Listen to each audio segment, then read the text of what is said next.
Hey there, YouTube. It's Phantasma Knight. We are standing in the dark today. I can't even see Kim. Um, when I load up the game, it was dark. Then I moved my mouse around, and then the flashlight went on. I took off the flashlight just to show you just how dark it is. Anyway, we're gonna talk to Kim before we turn on the lights. I can't talk to Kim. Why not? There was a prompt there. You all saw that, right? Okay, let's put the flashlight back on. Whoops, not that. Okay, we can see our partner. Yes? Nope, he has nothing to say. I thought he was gonna comment on how dark it is. I do not remember who went in there. Possibly. Let me just double check here, make sure that we have this cleared out. I'm pretty sure I did. I know I was running a bit tight on time at the end of last episode. It was kind of a long episode. Looks like someone tried to reconceptualize their business here. I don't get it. Look, the skis and rotor blades both bear the same Slipstream logo. It seems likely that they started out making one, failed to turn a profit, and then pivoted to producing the other. But the question is, which one did they start with and which did they pivot to? Skis and rotor blades. I guess shape-wise they're pretty similar. One's just a little more bent. That's a good question. What a strange leap of imagination, and yet they still failed. How sad. Reality is ruthless. Indeed it is. Sometimes you have to stand your ground and reality will still snap you in two. Much sad. Anyway, let's go to click on the radio computer. We have two things to jam into it now, I think, and hopefully nothing blows up. Especially because this was apparently the site of a fiasco. Beyond the ever-growing ambitions of their ever-diminishing budget. The dusty radio computer sleeps on its wire. On! The machine lights up like some prehistoric animal stirring from its slumber, revealing fluorescent play and print keys on the keyboard. The hatch on the machine's central Look inside. It's empty, like a beehive without its brood. Some cables have been left dangling, disconnected. The filaments you have would fit perfectly inside the compartment. Insert the production schedule. Like a smooth draw, the filament slides into place. On the keyboard, the play key starts blinking. Press play. The speaker comes to life. Static seeps through the machine's planar magnetic driver. An old lady greets you. Her voice sounds 100 years old. Now then. I can't remember what game it was, but there was some game where it seemed like they just got... Oh, it almost felt as if they just got in-house developers to voice the lines, because there was a lady who was supposed to order who didn't sound that old. This game has stellar voice acting, so let's see what we have. Good morning. Fortress accident en rue de Saint-Ghislaine. This is East Insulindian Repeater Station 1. Okay, this is the same lady from the other one. Okay. I figured it should have been her. Please repeat. Is this the production schedule? Let's try the password for the production schedule. Good. Please repeat the password. What if this isn't the password for the production schedule? I mean, it was the password for something else, right? Afterlife, death. Good. I've unlocked the... Okay. Really? She just used the same password? Lieutenant seems almost disappointed to discover that. Fortress Convenient for us. accident. Is there any... That's all for now. Tiles on the cube are still smoldering, casting the framework in a soft glow. Fluorescent play and print keys shine on the keyboard. I seriously hope that when they say smoldering, they mean glowing, and they don't literally mean, like, smoking. Because that'd be bad, generally speaking. You know, with electronics, they generally don't produce smoke. Or aren't supposed to. I mean, they generally can, but it's usually not a good sign when they do. Alright, print. With a quiet determination, the printer starts printing, a piece of paper unfolding like a handheld fan. A black crisscross of letters covers its surface. / read. It's a project report written by the lead producer, Andrew Andy Schott, about Whirl Untethered, a radio game developed by Studio Fortress Accident. Fortress. The studio's called Fortress Accent. You know, that's not a terrible name. It's not. I'm just looking at this last name, like that spelling, but it's pronounced shot. That's kind of neat. The first few pages give an overview of the capital and workforce, while the rest of it seems to be a production schedule. Read about capital. I want to know about money. In its short time of existence, Fortress Accident SCA managed to burn through truly insane amounts of money. Oh boy. The first tranche of seed financing brought in 150,000 Riyal, but then came the delays. Eventually, the damage reached 400,000 Riyal, with only half of the game finished. Yeah. Where'd they get all this money? Let's just say it was a real adventure for their Igaunian investor. Uh-huh. Read about the workforce. Who worked there and for how long? Fortress Accident employed 18 people, the bulk of the team composed of writers and concept artists. There were also radio programmers, sound engineers, a CEO, 2 marketing experts, and a single overburdened producer who developed a habit of popping Pyrrolidon in the basement to escape his obligations. Ah! What's worse, that the guy's overburdened or that he's escaping his obligations with drugs? Why did Fortress Accident have so many concept artists? I mean, I guess they had a big setting, right? They're trying to create a huge world. You know, kind of like how, at least the early Assassin's Creed games, I don't know about the current ones, but the earlier ones would always start off with a message about how it was made by a multicultural team of different, I want to say nationalities and beliefs, and I don't remember, there's something else mixed in there. So, why did a radio game need so many artists? It didn't. It didn't need so many concept artists? No, definitely not. A few more producers could have come in handy though, especially when dealing with writers, some of whom routinely skip to work because of mental health issues and extremely unprofessional sleep schedules. One of them even managed to steal some valuable company property before skipping town for good. Why did it have so many of these guys then? Especially if they're just gonna slack and steal, and I can understand I can understand unprofessional sleep schedules though, but I mean, as long as you show up to work and do your job, right? Skim through the production schedule, whatever it is. The production schedule depicts their glorious descent into bankruptcy. Madness. The glorious descent into madness. Because of the concept artists. Not the concept artists. It wasn't even the writers, with their panic attacks and 3-hour lunches. What is going on with this company? It was impossible not to fail. The project was too large, and no amount of money could satiate the ever-expanding ambitions of the development team. Uh-huh. The vast majority of them were concept artists, right? How many developers were there? It was just 18 people. Heck, there aren't even any developers listed here, unless you're talking about the radio programmers and the sound engineers. Like, development team? What development team? They tried to make a 4 million Real game with 400,000 in their bank account. They thought they could bridge the gap with pure willpower and imagination. They couldn't. Oh, so they're done in by their own ambition. Hubris comes before the fall. No. Even then, success remained within an ever-narrowing margin of possibility that, despite everything, never entirely disappeared. Huh. That's kind of amazing. That is until they discovered the Valley of the Heads. That sounds bad.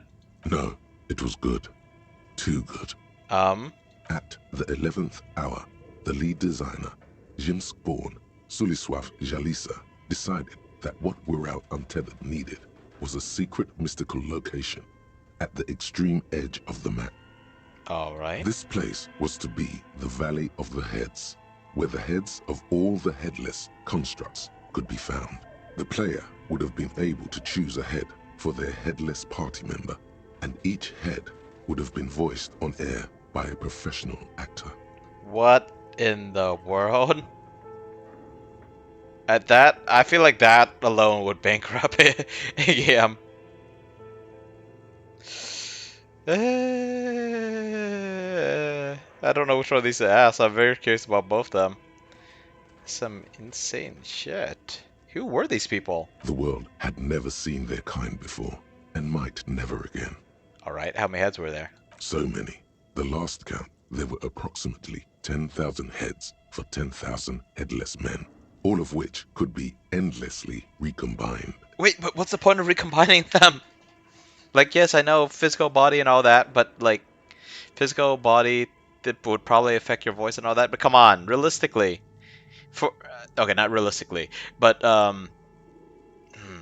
when I say realistic, I don't mean like realistic in like believable. I mean realistic as in like viable for a game development.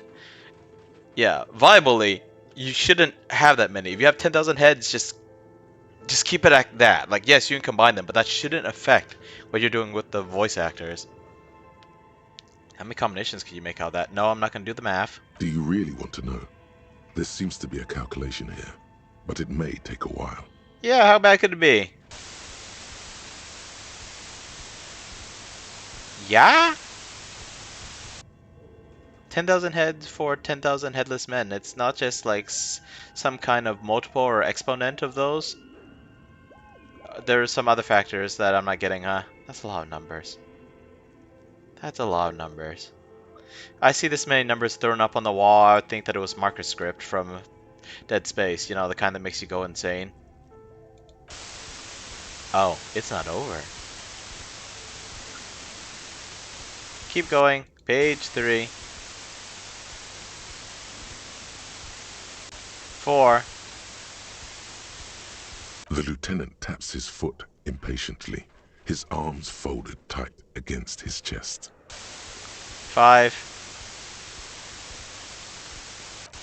6. I'm not gonna break the computer, am I? 7.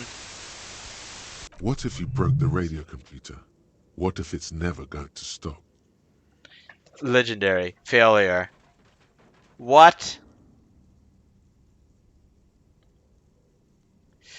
I hope we don't break the radio computer. And I lost my count already. Is this really ADD? Is it just because I'm tired all the time? I came home early today because I came to work stupid early. And I did not take a proper nap. I said 8, right? Let's just say it's 8. 9.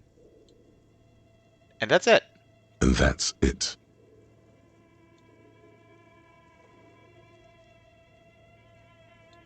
Okay, so that's what did them in? Well, yeah, that and the catastrophic data loss. That must be the anomaly soon I mentioned in the church log. On the nature of the data loss, there's ominously little information in the production log. It comes at the very end where things get fuzzy and dark, where tables and numbers seem to vanish into an eerie nothingness, before the Egonian investors pulled the plug. Egonian invest. I'm not even sure I'm saying that right, but I look at that and I keep thinking Iguanian. I'm imagining an iguana investor. What is clear is that one day an unidentified numeric anomaly occurred on the East Insulindian Lintel front, just as the World Untethered project was being compiled that day. I didn't understand a word of that, but I'm assuming that that anomaly caused all the data to just get lost in the air? When the project was returned, it was completely blank. Uh-oh. The team spent weeks on the phone with Lintel, the service provider, but despite their diagnostics, they could never produce a satisfactory explanation or pay for the loss. What? They lost the whole game, wouldn't even pay for it? Always read the terms of service. Makes sense. And let's face it, they didn't have any money left for illegal action. Is that how it works in this universe too? You do a lawsuit, whoever has more money wins? Like having a duel where you just bash your heads against each other and money is HP? Wasn't there a copy of the game? A backup? We have the backup. It's corrupted or something. Damage, I don't know. Mysteriously enough, it seems that The offsite copy happened to be on-site when the catastrophic data loss occurred. Yeah, that's the one thing that actually ticks me off about Suna. Like, I get being gruff and grumpy and being devoted to her cause and not liking the music that's blasting next to her building like every day, but like, why is she like so ticked off about how the offsite copy was off-site? It's technically on-site. It was the lead programmer's responsibility to oversee weekly maintenance of the offsite copy and, well, keep it offsite. An explanatory note from the lead programmer has been attached. She's probably gonna say that it's off-site because it's not connected to anything. S. Lukanen Kilda, the lead programmer of Fortress Accident. The offsite copy was onsite because there was no offsite anymore. Not for me, not after 8 months of crunch. Oh, so maybe. Okay, this actually makes a lot more sense. I still don't completely get it, but there's a couple possibilities I could think of. Either things got bad enough that she had to stay at the office because she didn't have a place to go home to anymore. Like maybe the workers threw their own personal money into this thing, or she worked the office so much that it was safer to keep the offsite copy with her rather than just leave it at home unattended. Which implies some things about the neighborhood, I guess, because I feel like leaving home would still be safer. Unless, of course, someone knew to steal it or had a mind to. I didn't have a home anymore. Oh, So yep, I there we started go. keeping it in the Theory basement 1. in the ice bear refrigerator near where I went to sleep. It was perfectly safe there. The temperature conditions were optimal. Fair enough. Seems like a perfectly reasonable explanation. And is this where one of my brain cells jumps in to say otherwise? That's not what her colleagues thought. Of She's course. right, actually. Nothing wrong with keeping this type of filament memory in a fridge. Thank you, interfacing. You did well enough, even though you failed earlier. Man, I should pump you up some more. Anything else from this lead programmer? The production schedule ends with a few random notes that seem to be added sometime later. A lot of this is treated as if I could see this before I met Suna. In fact is, I probably could have. Granted, because I didn't have a reason to persuade Plaisance to get in here, I'd probably have to force my way in.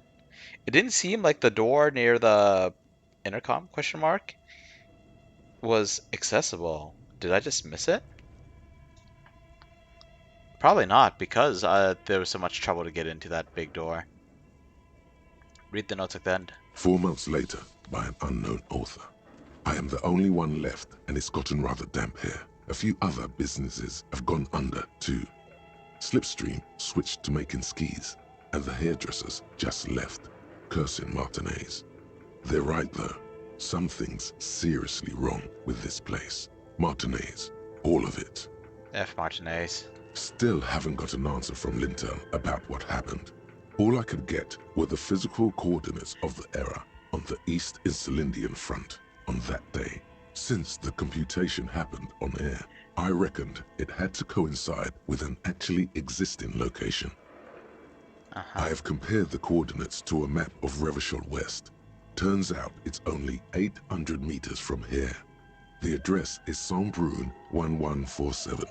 I am going there to look this thing in the eye. Saint-Brun 1147? That's what the street sign next to the church said. Wouldn't it be amusing if it was actually on that side, not in the church? But I mean, we do know there's a pocket of quiet up there. Tear off the printout and throw it away. Tiles on the cube are still smoldering. Stop saying Casting smoldering, that the scares me. framework in a Remove it. The filament slides out. Insert with the its offsite glowing copy. Like a smooth draw. The filament Play. slides. The speaker comes to life. Statics. Good morning. Please repeat. Is this the offsite copy? I might have a password for the offsite copy. Good. Please repeat the password. Afterlife, death. No, that's not it. Maybe it's the second part of the leitmotif you saw on the stained glass window. Oi, conceptualization. That's amazing, but how the frick did you get to that conclusion? After death, life again. Good. I've unlocked the offsite copy. After ending the call, please press print. Ka-ching. Votre accident. That's all. Thank you. Thank you, and goodbye. Tiles Goodbye. on the cube are still. Print. It sounds like something cracks before the piece of paper starts filling up with pure black ink. Wait, like as in the ink is pure black, or the page is covered in pure black? Something's broken. Machines aren't supposed to behave like this. What? The filament slides out of its glowing neck. The paper is soaked with ink. Its monochrome darkness spanning from margin to margin. It's not possible to make out any information. Perception. Sight. Hopefully there's nothing else I could slap on. I probably can't increase it by a few percent, but let's go. 9%. Come on, let's go. A single speck of white shines out from the shade. For some reason, the printer decided to spare this one tiny dot of paper. What happened? It's just covered in ink. Odd. Something is obviously broken here. We can't examine that one spot. Tear off the printer. Tiles on the cube are still smoldering, casting the framework in a soft glow. Fluorescent. Got something to examine here. I know the offsite filament copies here. Information that can be read using a radio computer. Not so sure about that. The perception succeeded, but I didn't get anything useful from that. Wait, I can talk to Kim again. Okay. What do you think is going on with that computer, chalkboard, and fireplace? That's a funny suggestion. Someone tried to exorcise the curse using technology. It's obvious. This is what remains of Suna's radio game studio, Fortress Accident. Yes, I got that. What I meant was, what were they trying to achieve with this damn game? They want to make the best game that there ever was. With too small of a team and not enough money. What were their ambitions? Because this here looks rather advanced. He has respect and curiosity for this failed endeavor. This is way above your tiny little policeman head. Oi. I don't know, I'm not an artist. Okay, well, I think. Okay. I trust your thinking. The lieutenant takes a step back, steepling his hands. Like he's ready to lay out a fine theory, crafted together like a puzzle box. Sure. It looks like one of those popular pen and paper role-playing games. Only these people were trying to automate it, make it work on radio computers. Yeah, but the call-in voice actors, that's a bit much. Has anyone ever done this before? Not to my knowledge. They make automated games in Graz, Messina, Königstein. You know, places with industry. Are you saying that this is the butthole of the world right now? I can't believe it. Not in Revachol West, among the ruins. Uh-huh. But I don't think anyone has attempted to create an inter-isolary game before. We just don't have the technology. Right. So not only did we not have the technology to make automated games, but these guys had to go all out and make it like a international game. How are they planning to do that? Through call-in stations. None of the players have to be physically present. Anyone in the world can participate in the game, as long as they have a two-way radio. They would need a lot more than 18 moderators, though. Then there's the game master frequency that listens in on the smaller call-in stations. I think that was supposed to coordinate the stories, functioning as a master of ceremonies of sorts. GM, meet MC. Coordinating so many games would take a whole switchboard of people, possibly divided into sub-frequencies. And even then it would be a horrifying mess. This was a role-playing game. Indeed, those Welkins are a dead giveaway. Role-playing people love that stuff. The world looks like a modified version of the WeWorld board game, with hit death thrown in. Super cool. Someone should give them millions of real immediately. This game is too good to be left unfinished. But it's dead. It almost feels like it's, rather than just being unfinished, it's been outright killed at this point. You need to freaking necromancy it back. Indeed, it's ambitious and untethered from reality, but...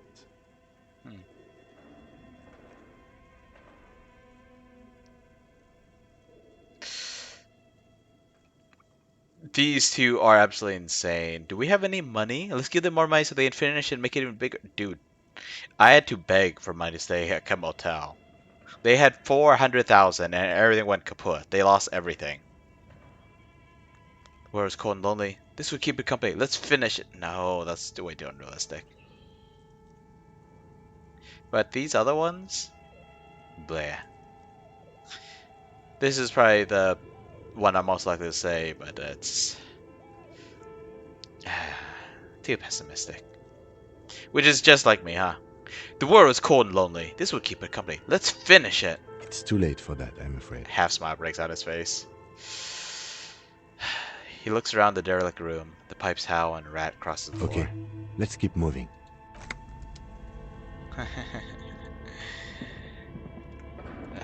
He likes the ambition. This was just the basement. Alright, let's get back up the stairs where I hopefully we can get to the other side of the thing I punched. Wait, was that? Wait. Oh yeah, the thing I punched was up here. Yes, the other side of the thing I punched. Yes, that's correct. That's right, that's right. Let's not punch it this time. As before, and this is directly above the central furnace in the cellar. The voices probably came from here. Hello? I yelled, but didn't work. Again, your voice becomes a raspy croak mid-sentence. It's silent in the abandoned office building. No one answers you. A sudden bout of self-pity comes over you. Oi, I ain't no sorry cop. Sire, I'm a super may cop. I suggest something? Think of the yelling into the furnace as a grand performance. Use your chest voice, not your head voice. Sing from the diaphragm. I've been trying, but singing does not come easy to me. I think I need to find an actual vocal coach. Perhaps it's not such a bad idea. Try it again, son. Why is physical instrument agreeing? Because it gives me a chance to puff out my chest. Nope, down there.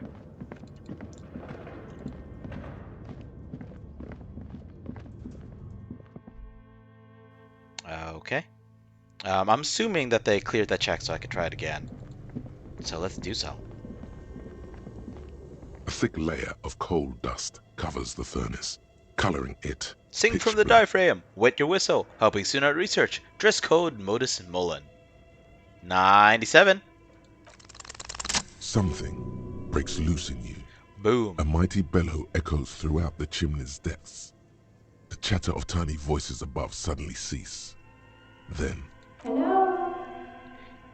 This is the police. Who's there? What? I summon the ghost of this doomed commercial area. Answer me, spirit. This is hilarious. Hello, are you there? Speak to me. Hello? Did you say anything? I can't hear you. Please come upstairs. There's a safety curtain on the second floor. I'll open it. you hear a low rumble upstairs. The sound of a curtain being pulled aside. After you, officer. Let's not smear my hand with this with coal. Like, what good would that do?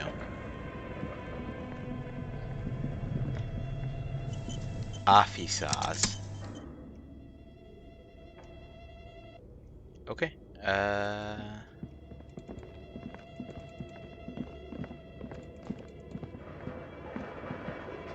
Alright. Is this pulled aside? It looks like it just folded in 2 stairs. Or no, it's pulled aside. This is some wooden boards on the other side of that. Hello there, who are you? We're gonna check every bit of loot in your room first. This tray is full of dice! Colorful polyhedral dice. Hundreds of them. And if you have enough D4s, you could use them as caltrops. I'm kidding. Or am I? The candy dispenser has been repurposed to contain thousands of dice. Thousands. Hello. I'm Nia. A bird-like woman sits on a throne of tools with emerald light shining through her hair. Emerald light. Why is the light emerald? Does she have partially dyed green hair? I can't see it. Heck, I can't even see her hair. Why is she bird-like? Did you try knocking on my window? I must have missed you. I've been listening to my Milius. What is Amelius? Should I look it up? So what kind of die are you looking for? I'm not looking to die. I mean, I'm not looking for dice. She's got a direct view to the backyard. You should interrogate her about the lynching. Oi? We're not here for any lynching, though. We're here for, dice. No, we're not. Let's see. Amelius is a person's social environment. I don't know what that means. She's listening to ambient music, work music, like the kind of music we're hearing in the background now. No, some kind of music to relax, study by. I don't know.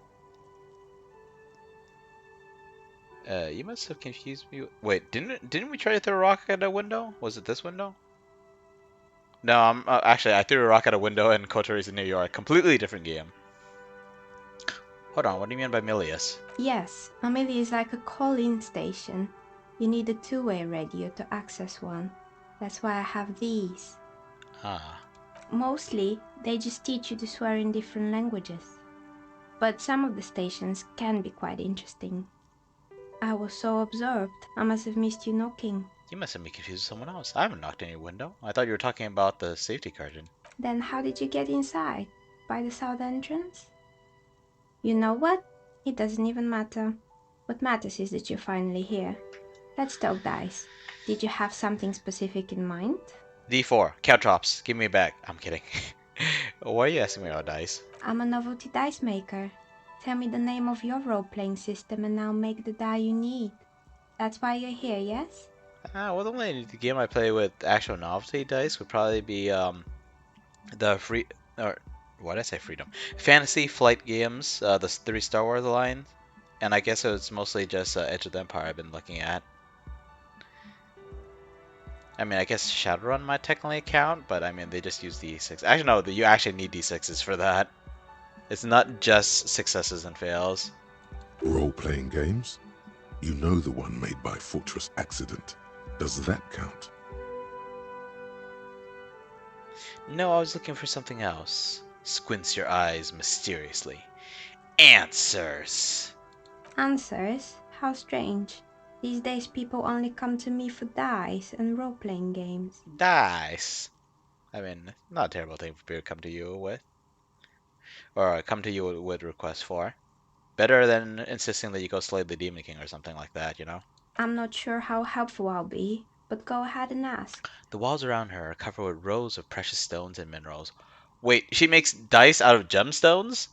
Dang. It almost looks as if the stones and dice are a natural part of the room, growing out of the shells like stalagmites. That's awesome. No falsehoods are present.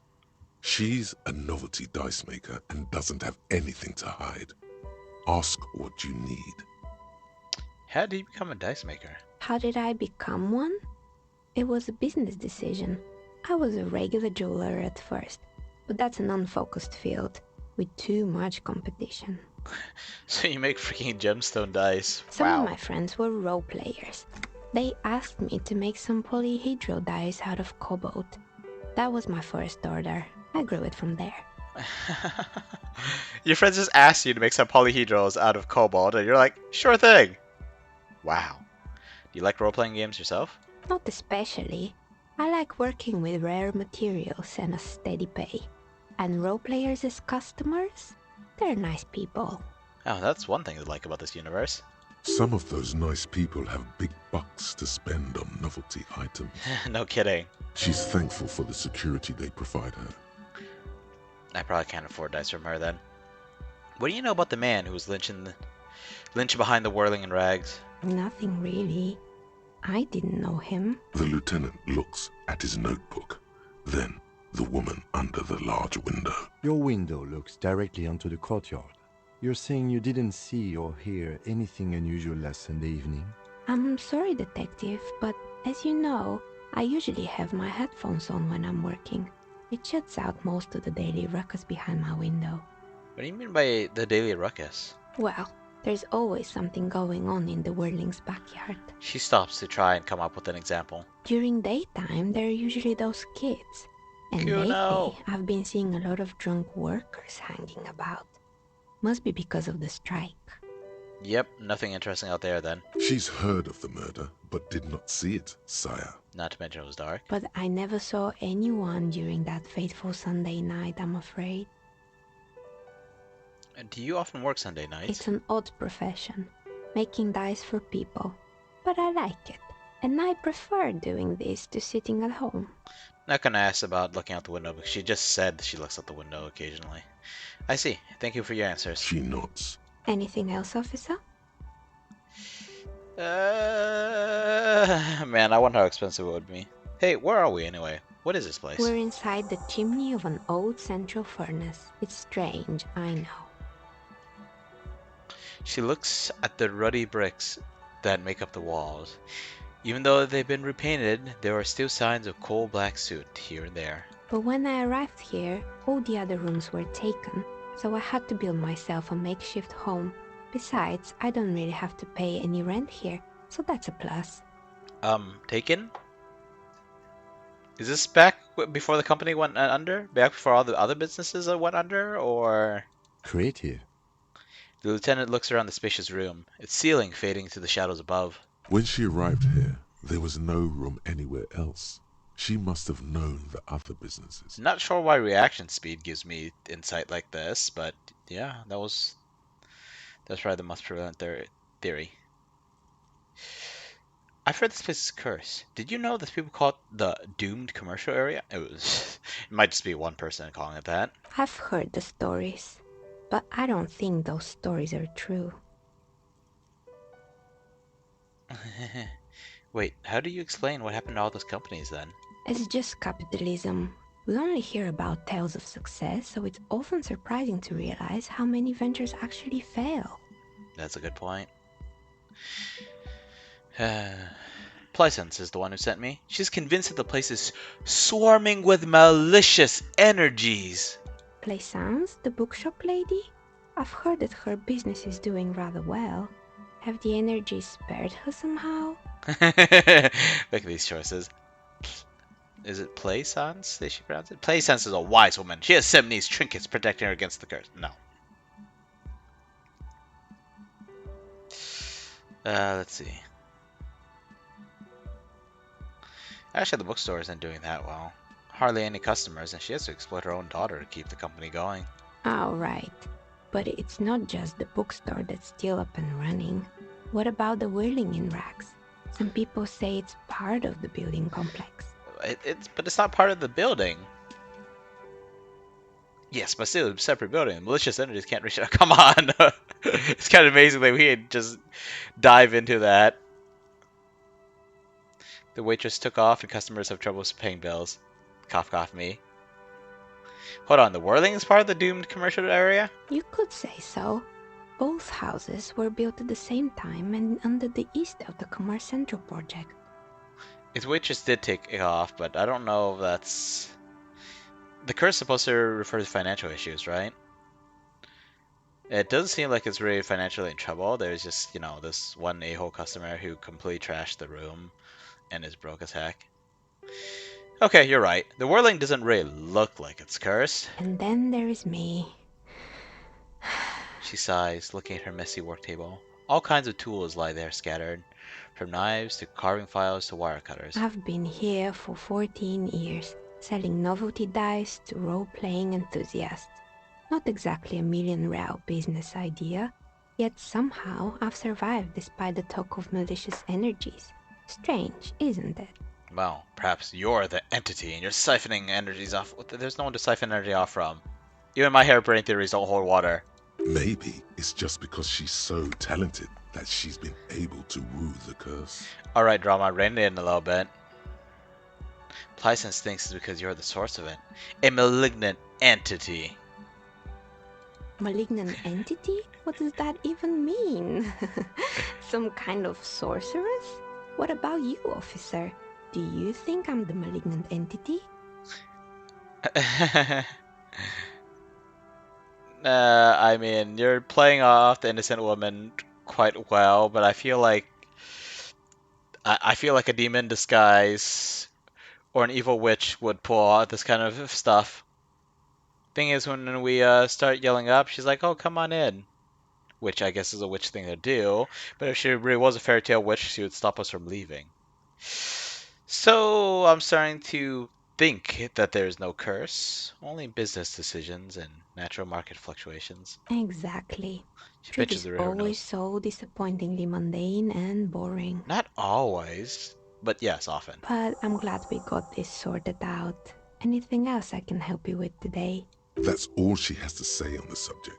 She's been thorough and truthful, as far as we can see. Yeah, drama. Why hasn't her business field? Shivers. I am very curious. Do you know what happened to the attendants? Everyone else is gone. More or less. Are you interested in anyone specific? Oh, quite a lot of them spring to mind. Used to be a hair salon here, right? Yes, I think it was called Androgynous Orlando or something similar. They weren't a big hit around here. Turns out that working class men don't like genderless haircuts. They're scared of that word. Of course they are. A bit of experimenting every now and then isn't bad. It's not about the haircut, it's about the confidence. Guess I'm a simple man. Don't really have any opinions on hairstyles. Although I really don't like how sunken his face looks there. I checked the older videos and all that fish hair really did hide how deep that crease is. Those two creases. Don't really have an opinion on hairstyles. Me neither. I just want it off my face. What happened to the gym? It wasn't merely a gym, it was Artemiteps Boxing Club, a community project created to steer at-risk youth away from drugs and crime. Let me guess, the youth went back to the drugs and crime. Who was Artemitep? A kind man from Zemsk. I heard he had some trouble with the law when he was younger, and that's why he wanted to start the gym, as his way of giving back. Okay, let's say one of the most terrible things I've heard of. Maybe that's what Kuno needs. A community-centric boxing club. Kuno. Who's Kuno? He's a little ginger gremlin who likes to defile dead bodies. Oh yes, you mean the kid with the sailor's mouth. Yes, I've heard him yelling profanities in the backyard. She looks out the window. It's oddly quiet there at the moment. I think it would take more than a gym to help that kid. Agreed. How'd that community project work out? It didn't. If anything, it made the youth situation in Martinez even worse. At some point, someone started a rumor that the punching bag downstairs was full of amphetamines. Oh, that's terrible. It's not really full of that. No one would store their drugs like that. Getting it punched over and over? Eventually, the coalition took away the funding and the club went bankrupt. This was a few years ago. It's gotten much more peaceful around the plaza ever since. Jeez. What's up with the broken windows? Oh, this one's a mess. There used to be a company that promised to repair windows 24 hours a day. What could go wrong with this one, right?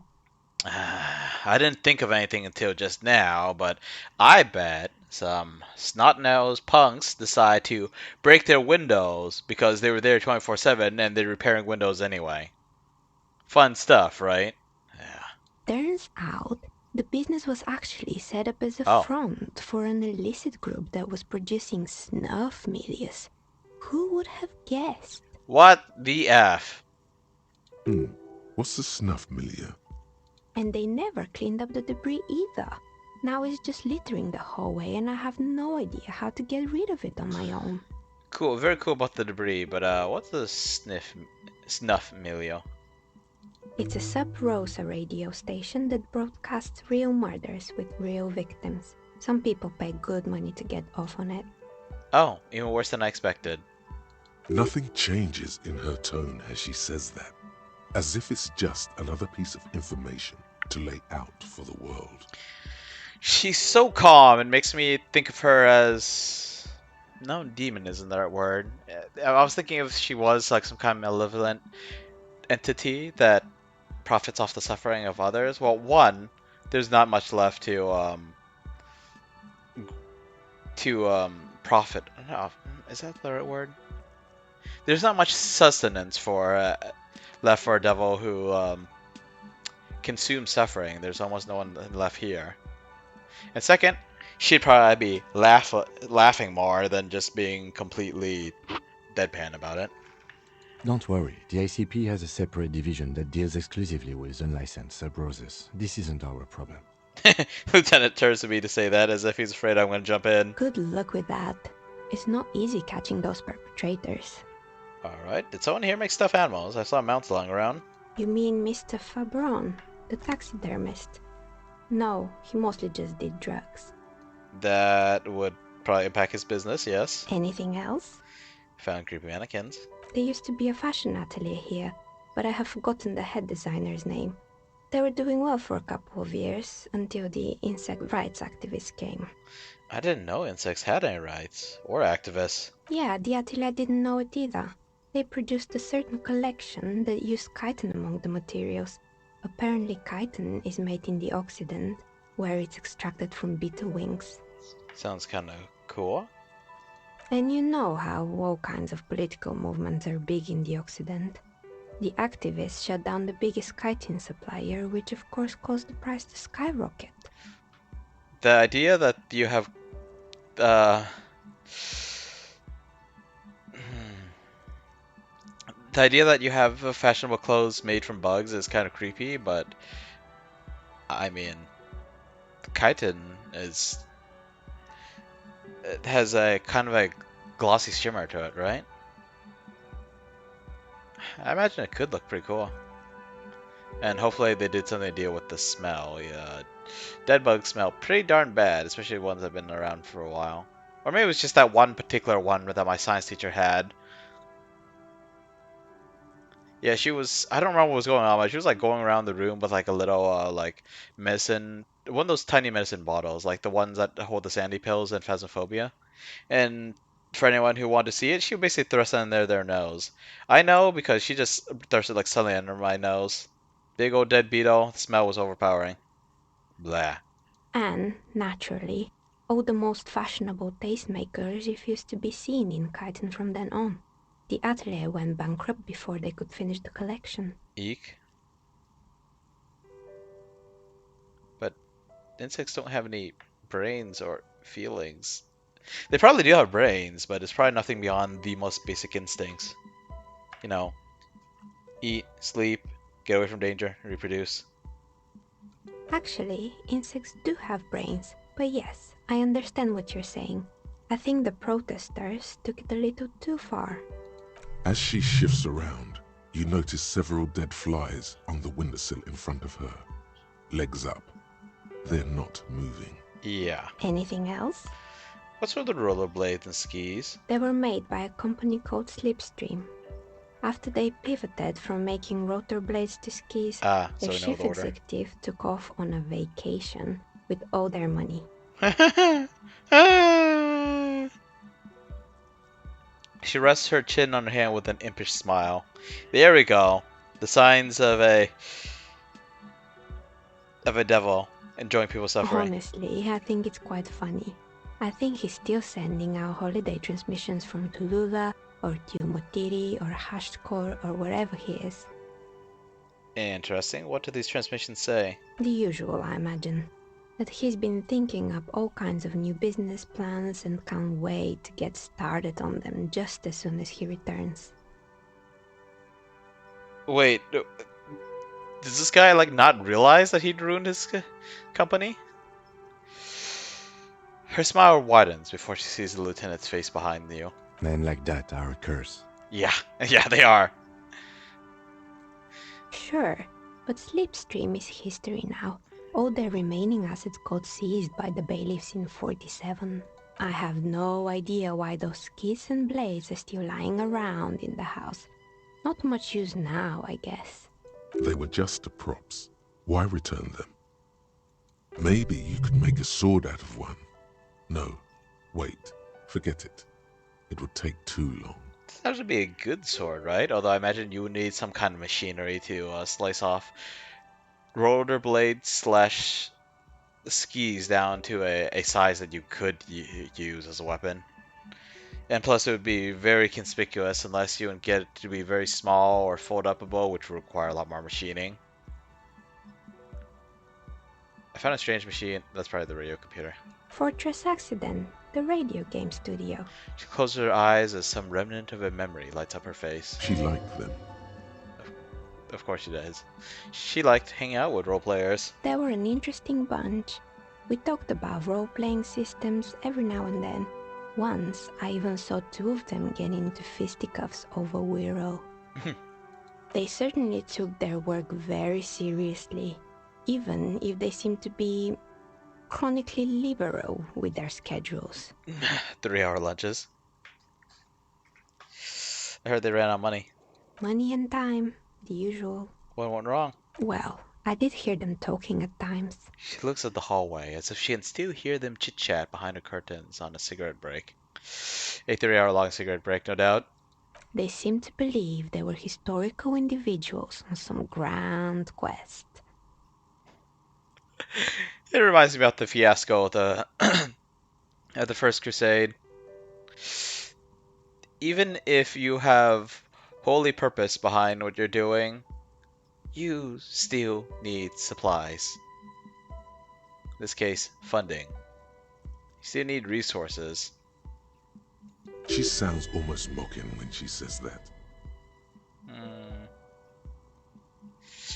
From what I've seen so far, the project did look quite impressive, but... Yes, but when the money started to run out, they just began to complain a lot about capitalism. You know, how the markets are rigged to keep out new businesses and so on. In the end, they just didn't get it done. They didn't have enough willpower to produce something truly historic, and to show up to work on time. But their chief programmer is still trying to look into stuff. She's right. Showing up to work on time is important. Okay, quit it, Authority. I don't need you in my life. That's too bad. I would have supported them. The project looked great.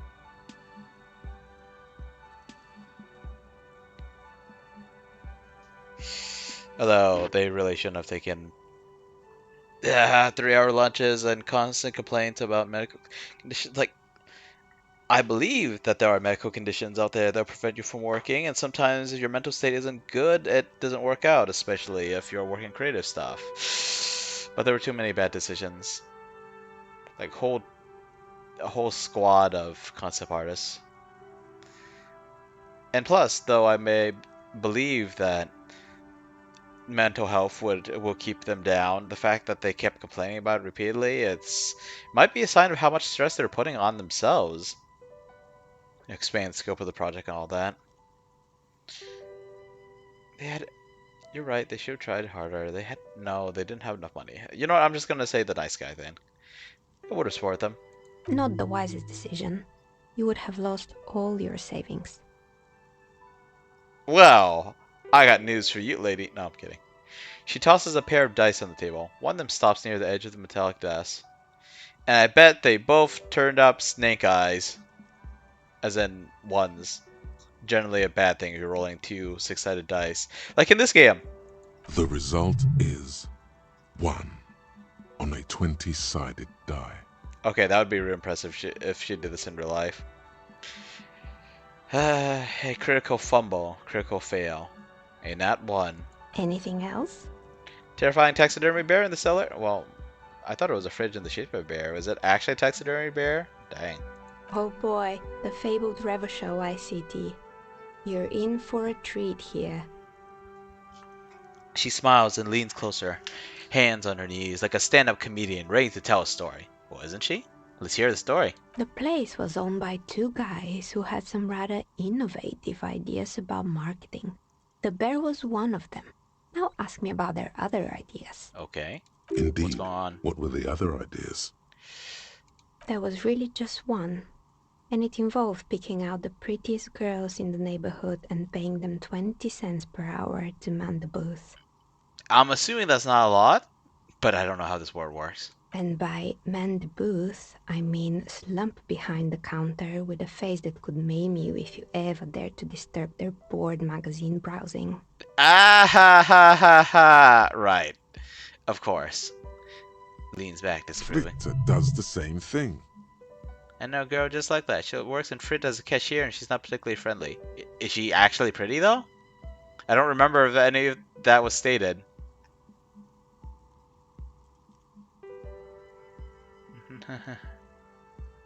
Employing silky teenage girls is a widespread practice, yes. Unfortunately, they always come in packs. I'm talking about acne-ridden girlfriends and gorilla-like boyfriends loitering near the shop. At least that's what happened with Ravashow ICT. Eek. And they already had the bear. She closed her eyes as if remembering something painful. Yeah, I can see that. What about the bear? The bear. She repeats, pressing thumbs into her temples like trying to suppress a headache. It didn't work out, I'm assuming. Of course not. The bear was terrifying. No one wants ice cream guarded by a hostile apex predator. To make matters worse, the fridge didn't work too well either, and half the ice cream came out malformed and partially melted. Okay, that's... Wow. That's not just making matters worse. That is like... The bear... Potentially a terrible idea. I could see it working out. The pretty people with the girlfriends and boyfriends hanging around, some which look like gorillas. Not a great choice, but still possibly salvageable. But you're selling ice cream, the ice cream comes out malformed and partially melted? Now, at this point, you're just murdering your business. Not just killing it, outright murdering it. Eventually, Ravashow ICT lost the price war to its rival, Glace 5000. Glace 5000 sold caramel sundaes for only 5 cents a piece, out of regular fridges.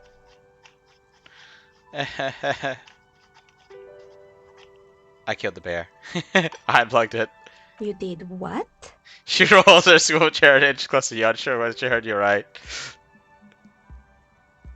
I unplugged the fridge, help Show Ice City cut their losses. Ugh, of course they left it plugged in. Even in death, the bear is costing them money. Oh, I like those other choices. Maybe I should have read them out loud. The taxidermist who made it said it was his vision beast. He said he met his vision beast while high on desiccants. He called it Megatherian. Megatherian. It's pretty mega. Sounds cool. Megatherian? Megatherian. A mega wild beast. What's a mega beast? It's an imaginary beast that guides you through life. I'm assuming that's a vision beast. By telling you to do more drugs, mostly. I don't have a comment on drugs. Understandable. You shouldn't do them. You're a police officer after all. Cue judging look from Kim. Anyway, now you know the story of the fallen ice cream empire. She almost seems sad finishing the story. Some dust beams swirl in the morning light. Her eyes follow it idly. Seeing dust swirl in sunlight is pretty neat, especially when you're a small kid. Back before you get engrossed in the flashy lights and sound effects of video games. And then you never leave it again. Little sparkling embers under the window. Yep. Anything else? Another failed business, perhaps? I've been here for a long time. 14 years, yeah. Apparently outlived all the other businesses here. Found the building's intercom, but it's not working. Oh, right. I hope you didn't try to ring me. We might have. She rubs her forehead. Her scarf has left a faint line on her dusty skin. I think none of those doorbells work, including mine. I'm still in the middle of connecting the wires.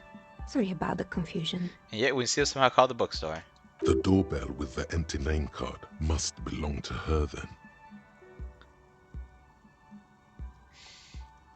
East Delta Pinball, is that now the Whirling? Yes, I've heard it used to be a gaming arcade. This is an ancient failure. Before my time. I'm not surprised, however. You know, this is something the cafeteria manager might want to know. But why? My advice, don't base your business on a fad. Hypnotism, fluorography, trick-track, especially pinball. This means the Whirling is part of the doomed commercial area. Gart is gonna love this. I don't know this guard, but something tells me he won't. He won't. A strange thing happened when I Tried calling company called Slipstream SEA. Someone answered. I had a mock conversation with them, didn't I? I was being silly, but I gotta review that video to see what exactly happened, what exactly I said. It can't be true. They don't work here anymore. They've been gone for years. Are you sure it was Slipstream SEA? Was it a woman? Maybe it was Plaisance from the bookstore. First, it wasn't Plaisance. I know her and would have recognized her voice. Oh, right. But did this person say anything? She said she was from Tricentennial Electrics. So, every 3 centuries. Tricentennial Electrics? There's a moment before she recognizes the name. It used to be a major electric company 100 years ago. Are you sure it wasn't just some kids playing a prank on you? Okay, so the intercom is haunted, but the rest of the building isn't? It was too real to be just a prank. Either we're dealing with a professional actress, or whatever happened, keep your cool. It's probably better to admit that it was a harmless prank.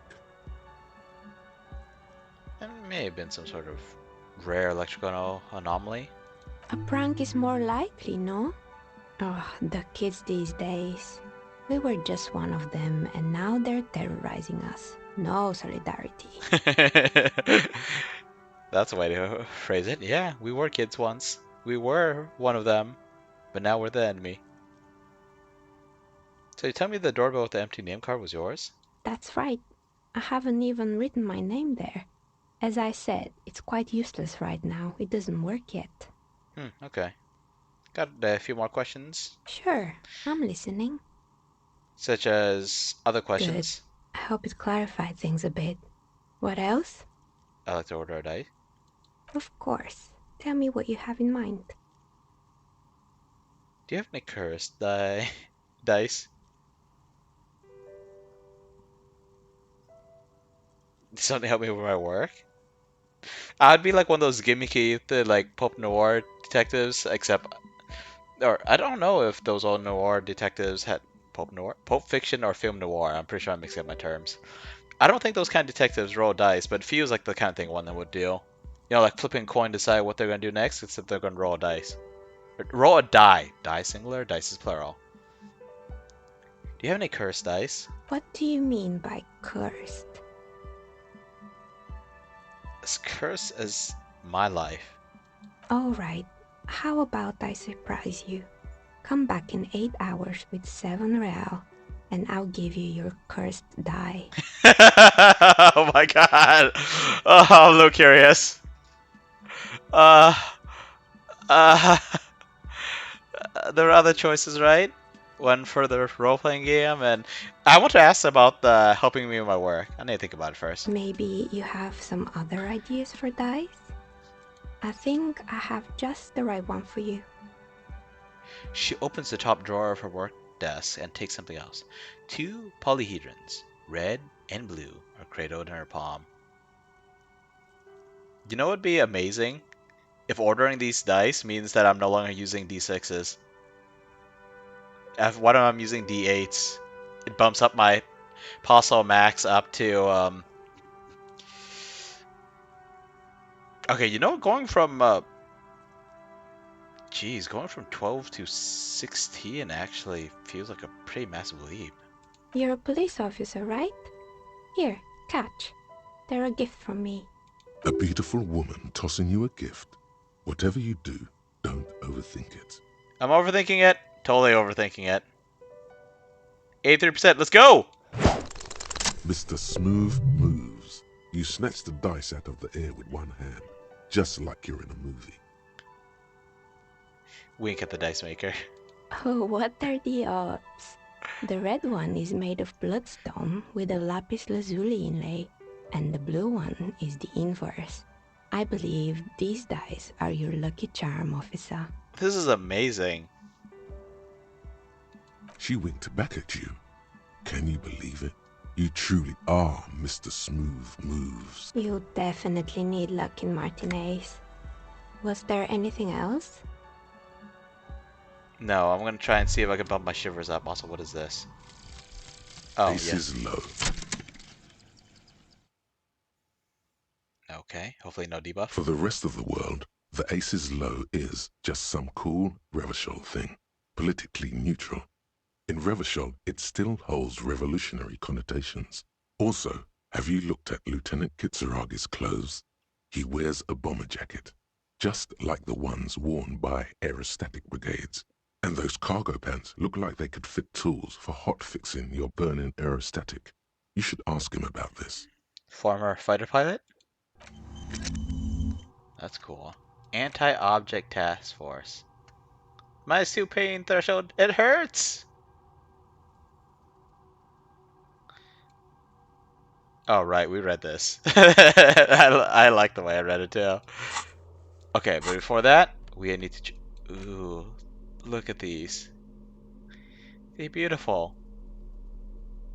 Colors are police siren. Bloodstone for red, lapis lazuli for blue. If you roll them and squint your eyes, it looks like you arrived on the scene. You're arriving on the scene, and it's raining.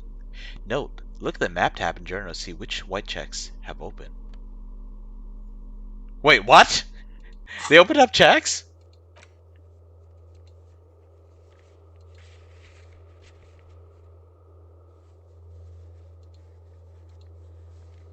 Okay, I guess I should go back to the car container door.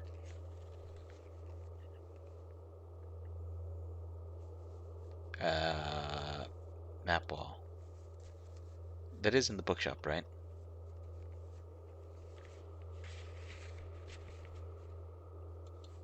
Yeah, let's not ask her out. She seems like a sweet woman, but you know, let's not pester her. She's got 3 kids. She's trying to make the ends meet, and we're not only drunk, but we're broke. Barbell, legendary. Novelty dice maker. Shiver is legendary. Wait, so these just restored some checks for me? Dang, maybe I should have tried that first for asking her for dice. I was hoping to get a bonus from, you know, where did you even get that one? No, really, who put that in the drawer? No further comments. Wear at your own risk. +1 drama. Clinically insane. Yeah, I was hoping to get a buff off the Shivers thing. Or for the Shivers thing. Shivers is coming in a pinkish color, right? Oh, there we go. Here's one. My stew physical instrument, ouch.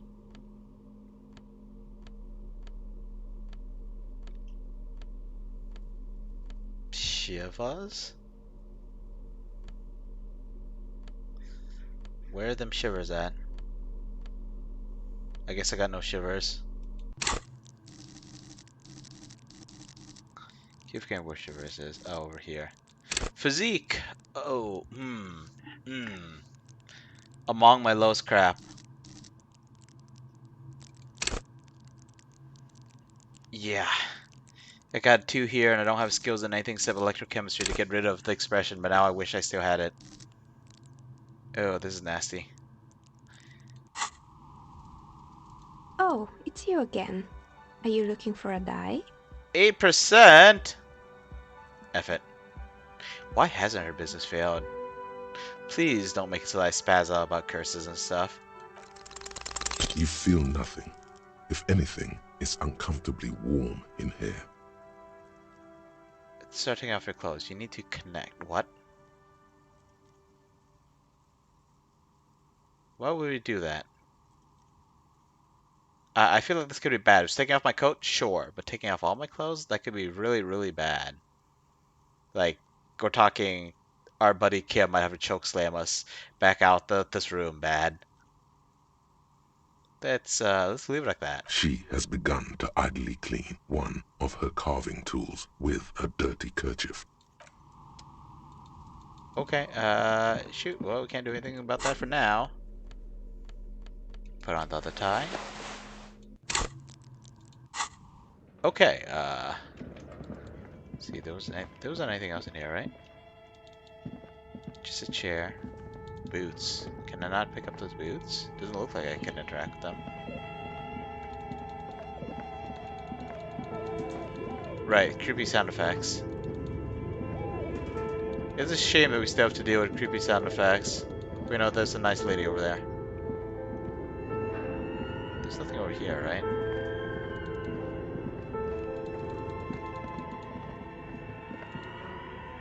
Let's hurt ourselves?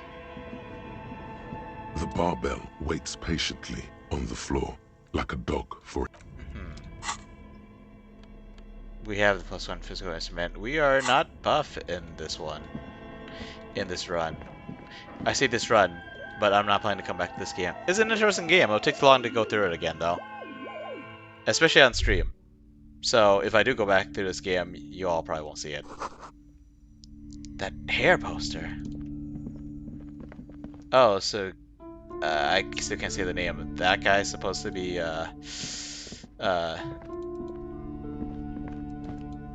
David Bowie? Okay, Plaisance. Everything is cool. Everything is fine. We don't need to shine a flashlight on your face anymore. You're alive and well. Don't keep me waiting now. What's in there? In that dark sarcophagus? The dark sarcophagus. Yes, yes. How was it? Tell her how ghastly it was. You know it's what she wants to hear.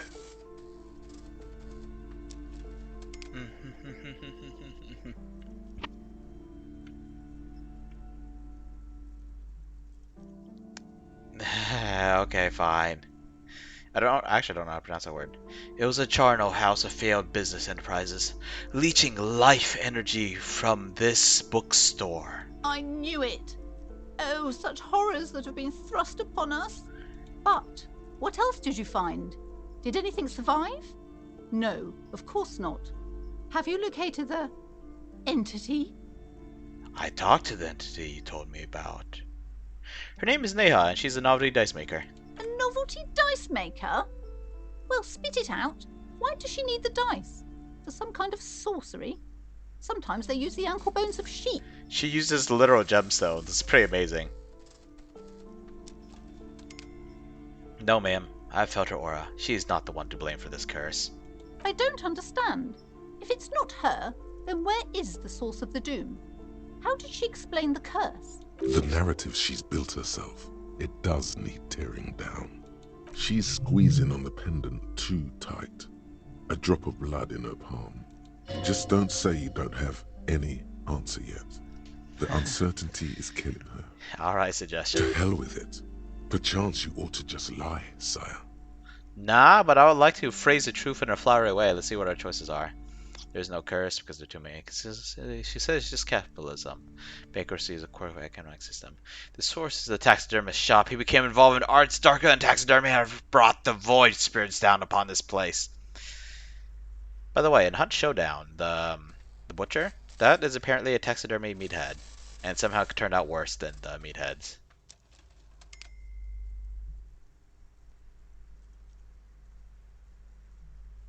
She says just capitalism. Bankruptcy is a quirk of our own economic system.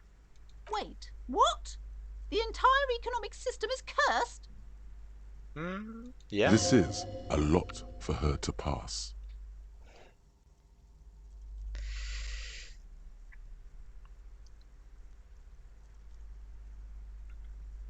I don't know how to... Where'd I go with this one? I'm afraid that only war revolution can help me. No, that's a bit too much. System must be cleansed of immigrant labor. No. That's saying that you're just not going to let immigrants work. That's terrible. It's true. We live in a precarious world. Nothing ever turns out right. You need to get used to chaos. Precarious world? Economy? She looks down at the pendant in her trembling hand. I understand what's going on here. You went in there, rummaged around, and accomplished nothing. And now you're telling me these intellectual things to cover up for it. It's okay. You don't have to. I was wrong to trust another person. I will manage this psychic calamity as I always have. Alone. On my own. Thank you for nothing. Please, do buy some books, or be on your way. She concludes, tucking the pendant away in her blouse. Wow. Total psychic collapse between you two right now. I'm slightly upset that I couldn't steer this in the right direction, but honestly, she was never the kind to listen to anyone anyway. There was never any other way this could have gone. She's just too far gone into her own mind. I am sorry we had to disappoint you, ma'am. Can we go now? Farewell for now, Book Pillar. Anti-Object Task Force. Yes! Such an image. Behold, Wow. the Anti-Object Task Force has assembled. God's avenging angel, arrayed against the lower emanations of the Darkened One. Shoe racks, tape recorders, motor carriages, and doors. So many doors. You're not just pounding it all to pieces. You're reforging the universe, from the anvil of the heavens to the worms below. Indulge in it. Be bold. Have an impact on the shape of creation. Out of the furnace of your rage. A new reality. Also, you should trash your room again. No! Attacking physical objects. Huge damage! Oh my god! Oh, that's amazing. Plus one, the pain threshold off physique, learning capture rates for 1.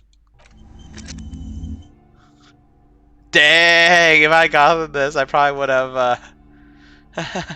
Oh my god. I might have healed HP by kicking that door instead of losing it. What do I get for Aces Low? Still +2 empathy towards Kim Kitsuragi. +1 esprit de corps. The roots of the RCM. Dang, if I had known, I would. Wait, no. The map wall. The map wall. Get back there.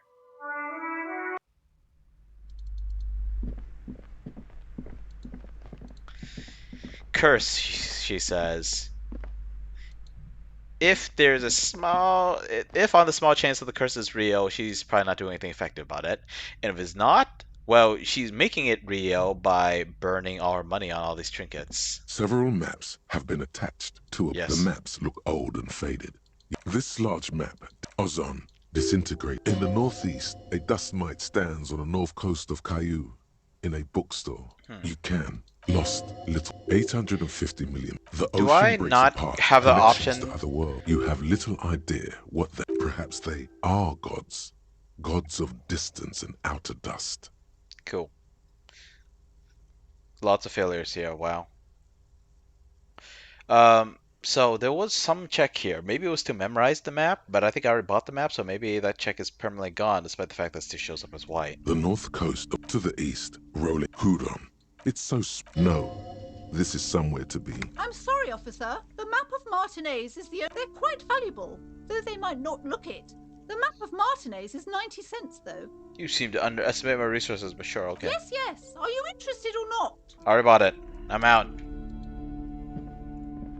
This Wonder if it helped me bookstore with is occult not things. strictly about crime, Medicinal romance, and purposes biographies of of the famous pale. people.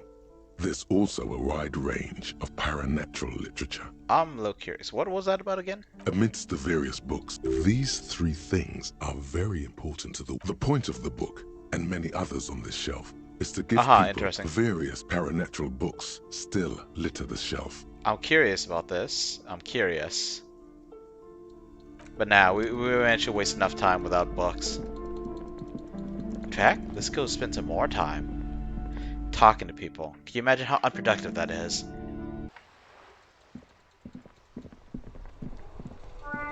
And actually, I kind of want to, well, let's talk to Kim first. No, I want to go somewhere with different music. Let's fast forward to the church and get Suna her thing. Same address the lead programmer Fortress Accident was looking for. Lo and behold, here she is. Right, I remember I just tried to use the shivers with the health penalty. Shivers, yep.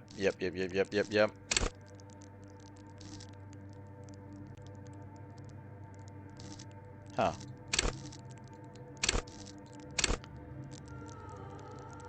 Wait, so endurance gets a penalty, but the others don't?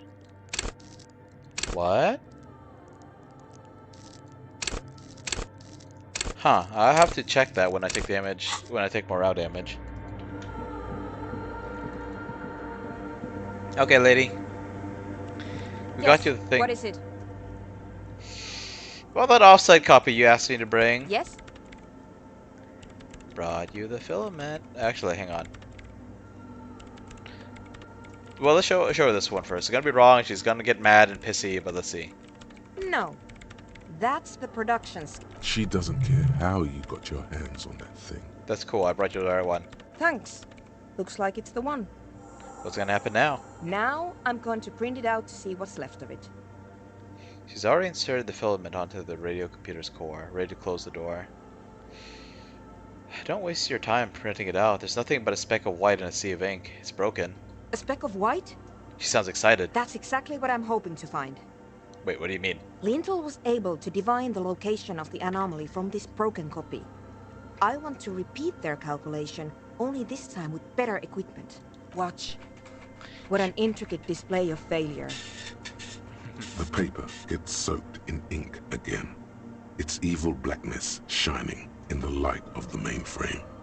It looks eerie. This is wrong. Machines shouldn't behave like that. As you said before, interfacing, and I believe you. Something's very wrong with that filament memory. Sona doesn't reply. Her hands running over the printout. She's looking for something. For her morning star. Eyes scouring the millimeters. Here. I found it. She suddenly says, raising her ink-stained fingertip. Is that white dot? In the same place I saw it before when I printed it out. Hold on. She's behind the keyboard now, typing in some numbers that only she understands.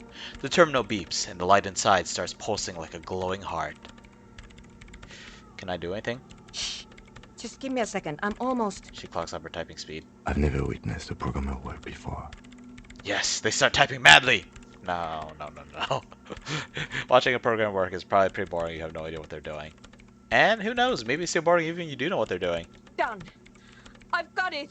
I found the location of the anomaly.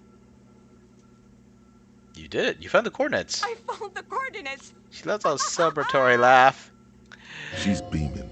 You can feel it in your heart. And in my eardrums. Great job. So, where is it? Where's your 2mm hole in the world? There. In the swallow. She points at the other end of the church where a group of water bowls forms a ritualistic arch. Wait, so doesn't that mean she already pinpointed Think you can help me again? She tilts her head, eyes sparkling. Sure. I need you to go move those water bolts for me. I need to double check my calculations. Ah, so she's got the rough spot, now she needs to pinpoint it. You like moving things around. Moving things around is calming. Thank you, interface. Just walk over to the circle and follow my instructions. Oh boy. Move the third ball 2 centimeters to the left, and the fourth ball 5 centimeters to the right. This should do the trick. How do I know which one's the third ball and the fourth ball? 2 centimeters to the left, 5 centimeters to the right. Thanks. Okay. 2 centimeters. Third ball, 2 centimeters to the left. Fourth ball, 5 centimeters to the right.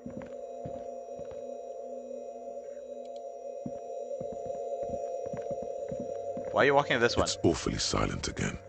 Measurements have been marked down. Oh boy, this is going to be good. Morale.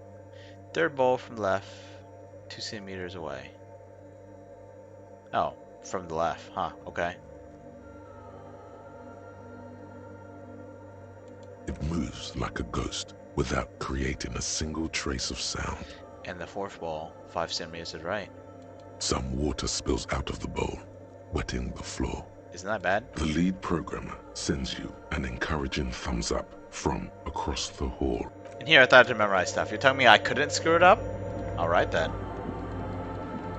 Mission accomplished. What next? Yes, what is it? Alright, what's next? Great. Everything should be aligned now. She stops, biting into her chapped lip. Miss Know-It-All is hesitating. What's wrong? Yeah. Nothing. Now the only thing left to do is to unmute the headphones. And then?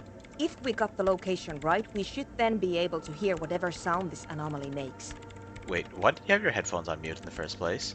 Honestly, I'm a little scared. Wait, but if you had it on mute, then you wouldn't even know if you had the right spot earlier. So it's not just gonna be silence. I don't know. That's what I'm scared of. I don't know. It could be anything. Jump scare incoming? Maybe? I mean, what sound does the nothing make? How can you even listen to something that doesn't exist? Silence is the absence of noise, right? Turns to face you, the mainframe throwing shadows on her chin. What if silence is only what surrounds it, but the swallow itself is... You mean like a black hole? Some kind of audio gravitic pool? She grows silent, her face very pale in the cold light of electricity. Okay, you're right. We should be cautious. We don't know what we're dealing with here. Maybe. Maybe I'm just tired. Scary, but you just have to face it. Yeah. You're right. Let's do it. She puts on her oversized headphones, ready to press unmute on the keyboard. Please don't have your head explode. The lieutenant takes a step back, and then nothing. Nothing happens.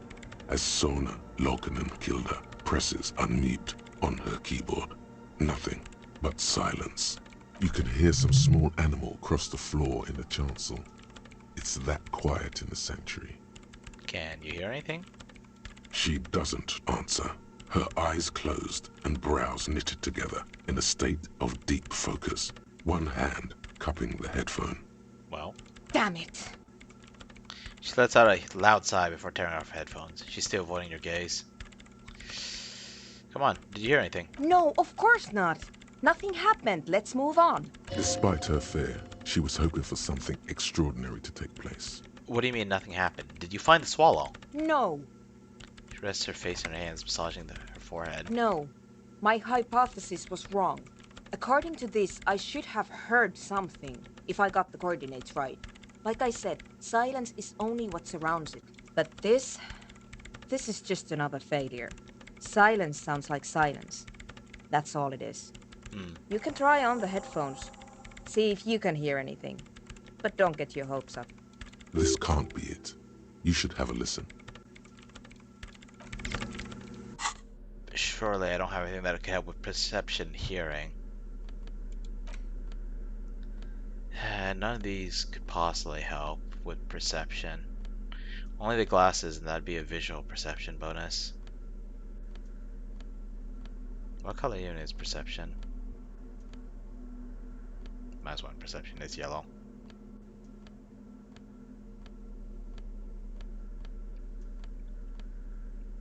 Boots? Boots give me perception?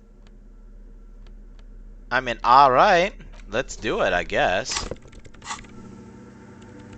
Yes, what is it? Put in the headphones. Even chances! All you hear is your own breathing, heavy and hoarse from all the nights spent drinking. It's the breath of an old man. But there's something else. There has to be. Something big. Something unexpected. Something new. Yet to be discovered. When was the last time this world had anything new to say? Okay, conceptualization. You're being pessimistic. Well, did you hear anything? No, but I'm gonna try again. I'm not sure. There seems to be something there, but I couldn't really make it out. Yeah. No, I don't think there's anything there. The lieutenant looks down at the floor, as if to say, you're wasting time here. Maybe the speed freaks can help you with this. Go talk with Andre. Alright, alright. Whoa, wait, what's that? I don't recall seeing that. Prayer book has been left open. Excerpts from the Pericarnassian Litany of Love? It's a bird floating around.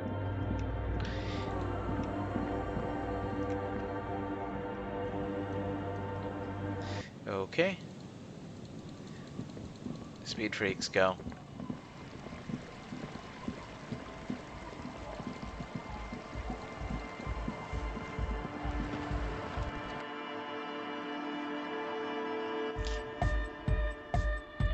Okay, let's go. Hi again. So, how are things going? Let's see. I want to ask about this tinfoil equipment. Yes. What? Nope. He Alright, no. nods enthusiastically, no doubt a little relieved. I'm here to talk about the church. Yes? What's the deal? I'm making progress, but slow going. There's a hitch in Suna's research. What kind of a hitch? She's trying to catch an anomaly using a special microphone setup, but she can't hear the audio coming through her headphones. An audio shortfall, you say? Guess what? We got speakers with massive low end. There's a good chance it can do it. Oh, so instead of using headphones, we're just gonna have friggin' boomboxes. Got it. They've got one speaker, One. Uno. Un. I'm not really so sure it's about the lack of bass, but I'll see what Suna thinks. We've got some serious range on this baby. It'll blast her shoes off, believe me. Goodbye, officer. Alright, let's go and check it out. And we gotta call the library in this game before the end of the episode, and hopefully talk to the other cop, assuming they're still hanging around. Maybe he's not hanging around anymore. Maybe if he was hanging around, he could have listened to me do the karaoke thing. Alright, he leaves in the evening. Because we went there late at night, and there were still people hanging out.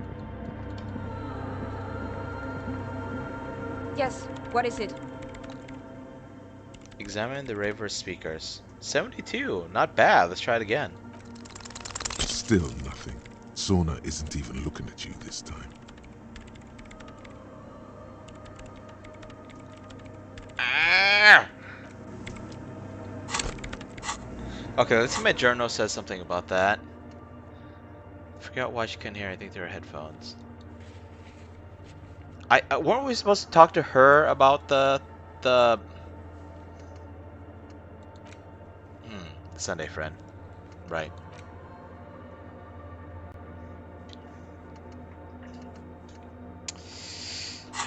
Aren't we supposed to talk to her about the speakers, see what she thinks about them? Yes, what is it?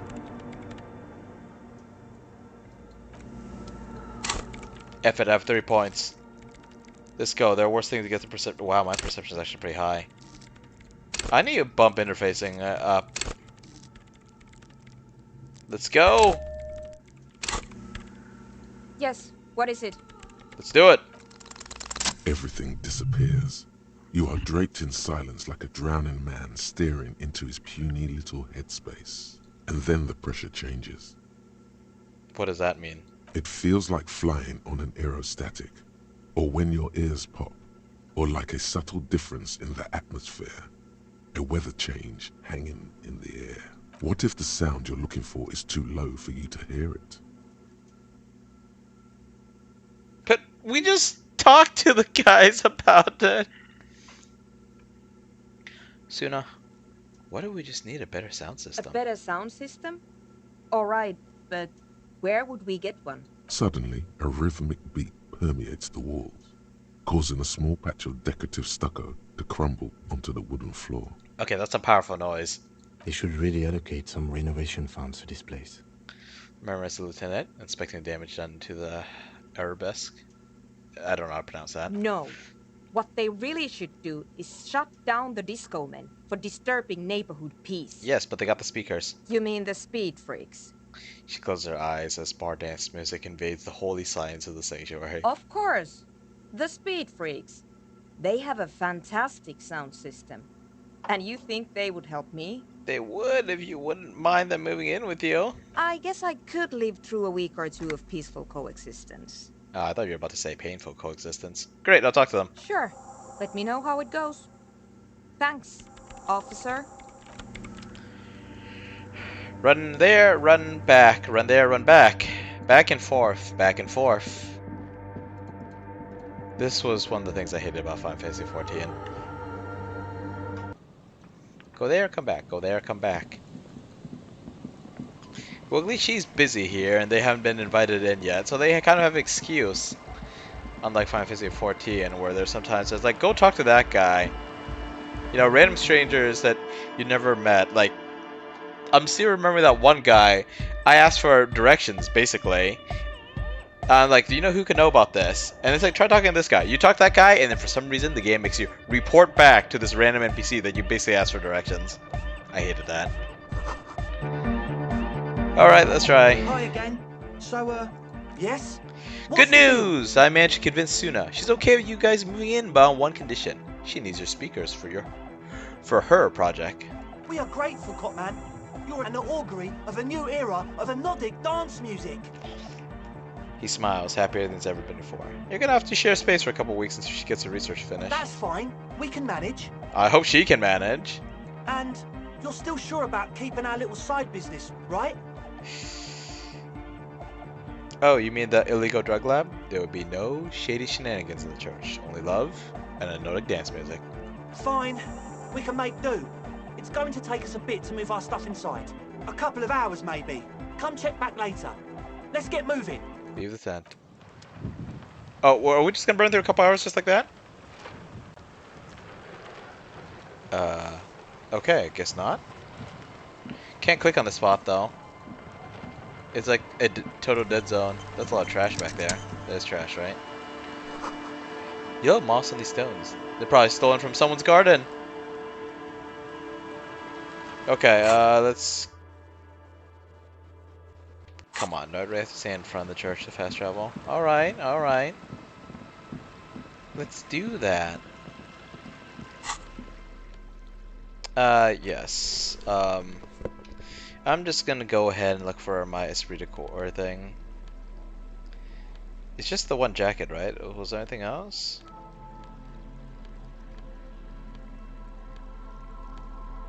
Let's see, drama.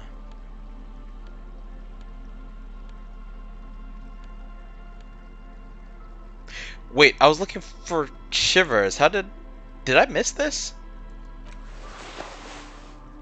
I did, didn't I? It was the tie that I used. I missed the coat. I looked at everything, I still managed to miss the coat.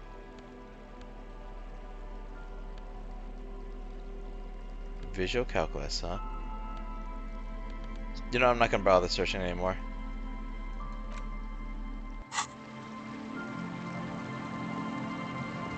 Yes? Kim! I want to talk about you. What about me?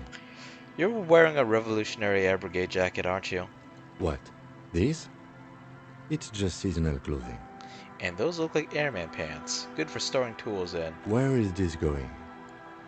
You see, Kim, I have this place in my head where I develop new ideas and connections. Interesting. I think it's called a brain. No, that's impossible. I don't have one of those. It's no mere brain. No, normal people don't have this. It's like a mind laboratory, a spiritual R&D division. No, a palette. No, better yet, a painter's atelier of concepts. Yes, a brain. Okay. And something happened in that brain? Yes, my brain suspects that you have some kind of thing with the Revolutionary Air Brigades. I do not have a thing with Revolutionary Air Brigades in particular. Did you say Air Brigades then? Okay, I wanted to become an aerostatic pilot. Then I turned 10 and realized we no longer have an air force. Are you sure the Revolutionary has nothing to do with this? Absolutely nothing. The revolutionary must have added a little luster to it for a 10-year-old Kitsuragi. He will never admit it, though. Absolutely nothing? I've noticed. And okay, the Revolution employed a more forward-looking 8-rotor design. Their blades were foldable, and their pilots were better trained and motivated. 8-row design. Like... Sorry, when we're talking rotor, we're not... The rotor is the whole spinning thing, right? It's not just each blade. So 8 spinning things? Seems like a massive energy consumption. Not that I know much about mechanics. I see this from a purely tactical standpoint, of course. Of course. I mean, you don't have to believe in someone's ideals or their whatchamacallit again. I can't think of the right words, but basically you don't need to eat up what they're preaching to establish. I mean, to appreciate the tools that they have established for their purposes. Thank you. My mind is satisfied. Point to your head again. Good. Glances impatiently. Good. Great. Let's get out. Teleport. We're gonna go talk to those doors. Whoa, there's someone here. Someone at the car. Let's see.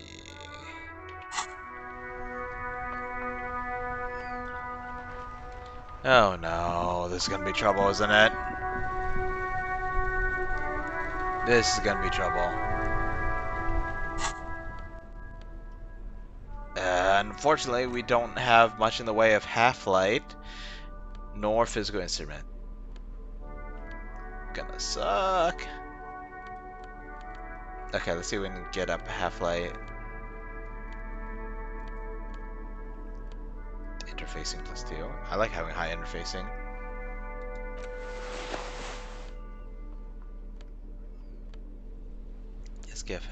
Let's get that half-light. Though hand-eye coordination, possibly useful. Empathy, maybe. Suggestion might be nice if we have any. Have my suggestion. Drama. Drama might be very useful. Such a mismatch of stuff, but might be useful. Yeah. Half-light minus drama.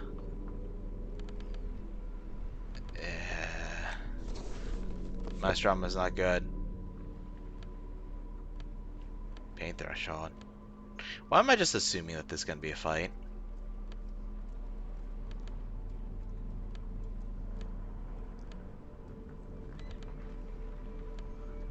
I got minus drama though.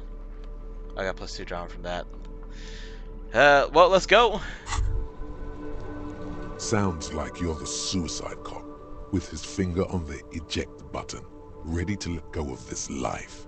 But guess what? What? You idiot. You've got the bullet, but no gun. Uh-huh. You've made such a big show out of it too. You feel like everyone basically expects you to do it now. What is this? You're not ready to die. This is garbage. Thank you, Volition. It would be the honorable thing to do.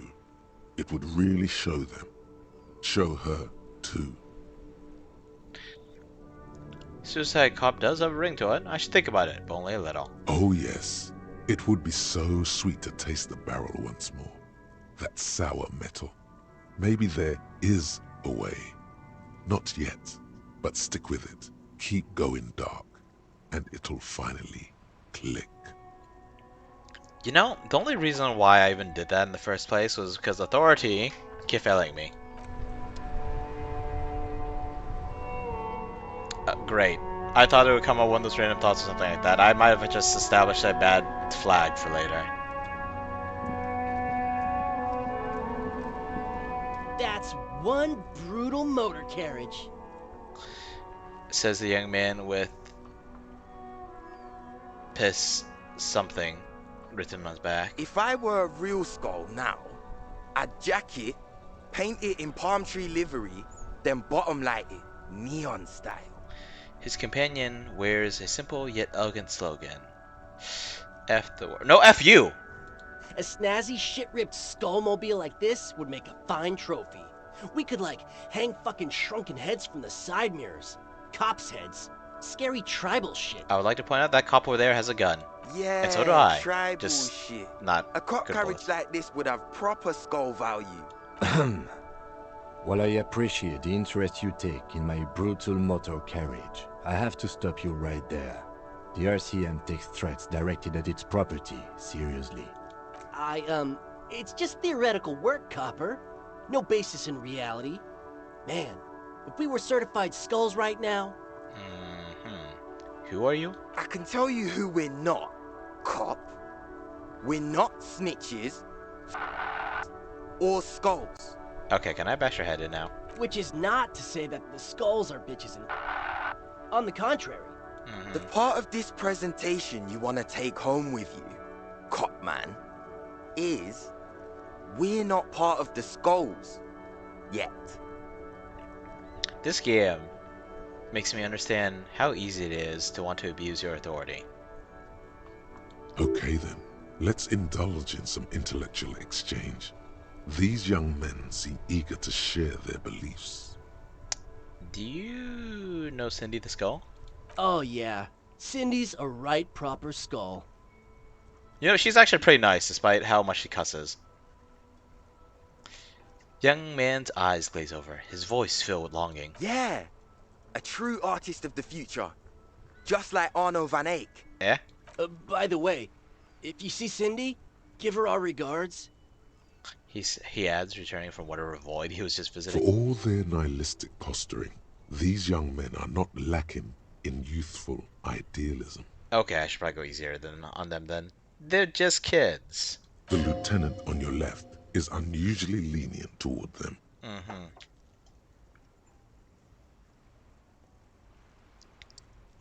I see you kids are into Nordic dance music. Oh man, yeah. We're not fucking kids, man. Okay, I'm liking him a little more. Be wary of the abyss. The blonde friend adds ominously and points to his temple. It's a threat. An impotent threat of violence.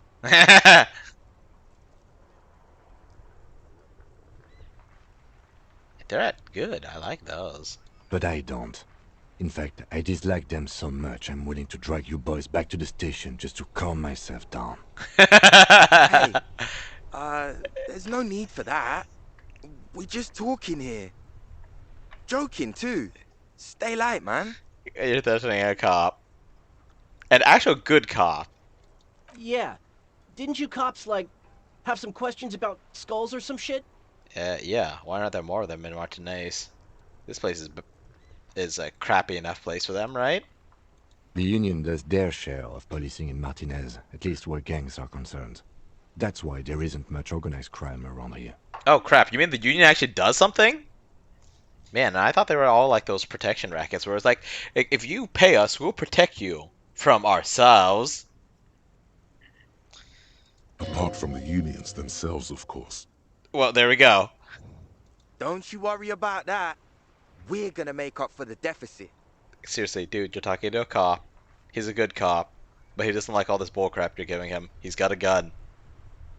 I have a gun too, just not bullets that go with this gun, I think. Yeah, we are. Enough about the score then. You know anything about the murder? Murder? Man was hanged in the backyard of the Whirling in Rags. Yeah, sure. We'll gladly tell you everything we know about it. It was a man. Do I need to beat you upside the head? Also, he was hanged. Anything else? Or next you're gonna tell me that the hanged man is a dead man. And then you're gonna tell me that he was previously alive but is now dead. And then you're going to say that he was probably born from a woman and probably had a dad at some point. And then you're going to say that he was probably human. Come on, guys. Really? He was hanged from a tree. Even dumber than I thought. Yeah, I mean, duh. Okay, I guess just because someone's hanged, you can't automatically assume it was hanging from a tree. He could have been hanging from his own room. These punks don't know anything. Let's just move along. Hey, stop right there. How does one know anything? Ah, this sounds like epistemology.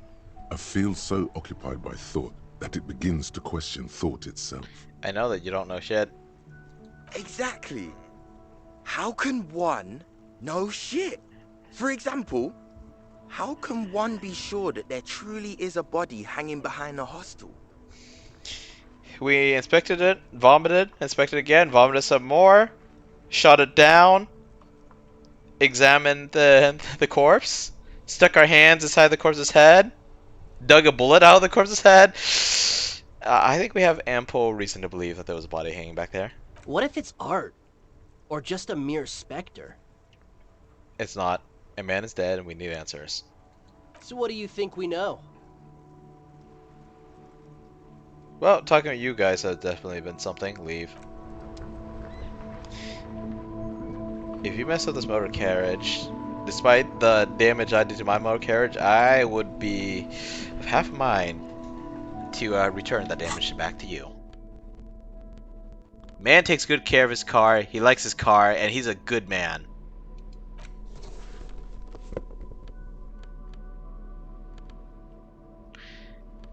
No, we need to put on that code again for this esprit de corps. Blah. And let's see. Armor gloves for the interfacing. Where you at? Wait, what do we just get? Do we get some kind of bonus?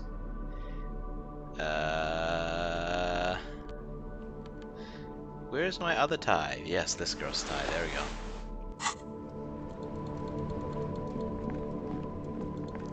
It was the sound as if I leveled up. Is that what happens when you put bonuses into things? Dang, we put 3 points into perception for crying out loud. What? Did I actually put an extra point when I wasn't looking? Jeez.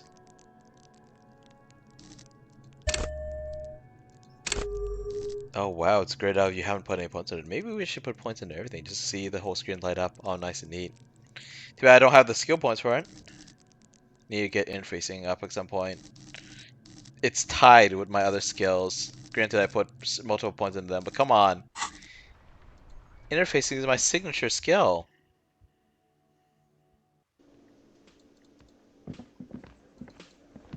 Okay, can we talk to you again? Hi again, gendarme. We need composure. Bye-bye, Okay. gendarme. But first, let's talk to this guy.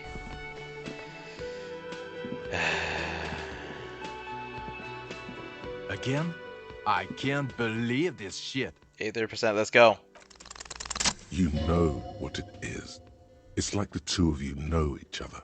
We went through most of this before. Oh, I definitely... Another life. From where? From another life? Yes, from another life. A different life. Maybe the life of a police officer belonging to the ranks of the... To what station do you think you would belong in this alternate and totally fictional reality?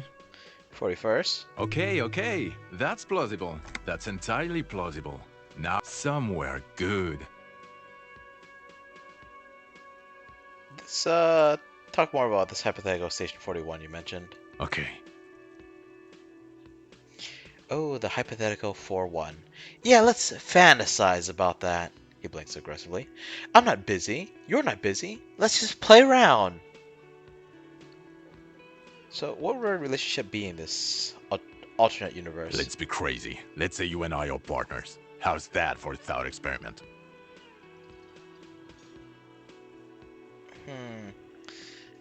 Let's be diplomatic, although Kim's pretty cool. You seem like a cool guy. I'd love to have you as my partner. Would you now, or would I be cramping your style? Never mind. Partner.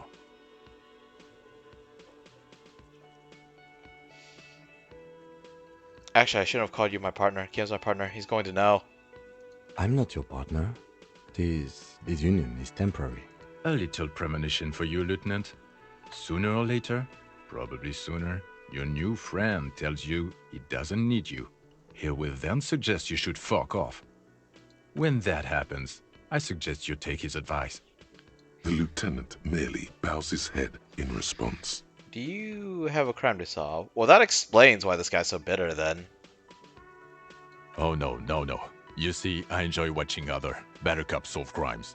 And let me tell you, it's been quite a privilege seeing you work. This isn't helping. She said, shaking her head and looking at the man with sunglasses disapprovingly. Who else is our imaginary police station? You're not going to believe this, but police officers. Oh my god, police officers in an imaginary police station! What is the world coming to? Next you're gonna tell me that cops are cops! Come on, people, please stop. Yes, sir. Solving crimes, locking up bad guys, and get this, and not getting that drink on at 2 o'clock. AM, right? Also PM? Also FM? I'm kidding. Just some regular boring motherfuckers in suits and uniforms. Nothing spectacularly extravagant like you, the far-out son of Lung. Who is the far-out son of Lung? Oh, it's you eccentric genius. I mean, with your unorthodox approach to police work, it has to be you. Want to tell me more about him? Or her?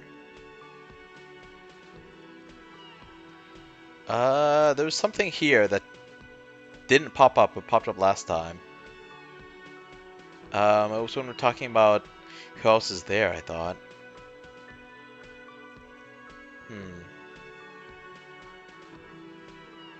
Not even a little bit.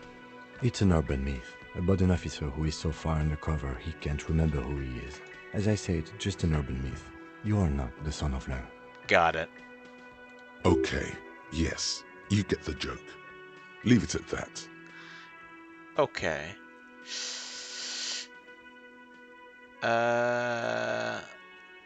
Okay. I can't imagine anymore. Neither can I, partner. Neither can I. His gray eyes suddenly flash above the glass frames. They feel sad. Okay then, see you around. Actually, come on. Okay. Nope. Neither can I, partner. Okay. Okay, the man with the sunglasses and his hypothetical Station 41. Weird, right? I know, super There's weird. something missing here. Something you can't put our finger on. You know what? Just ask him. I know it sounds crazy, and you'll probably get laughed at. But still. I was thinking the same thing. I should just ask him if we're from the same station. Yes, just cross it. Just cross off the list. It's probably not true, though. Again? I can't Look, believe I just this have to shit. ask. Are we from the same police station? I'm going to say no. Just to see what you'll say to that. What'd you say? Okay. Okay? Jean, he said okay. Give it a rest. Okay, I was clearly wrong.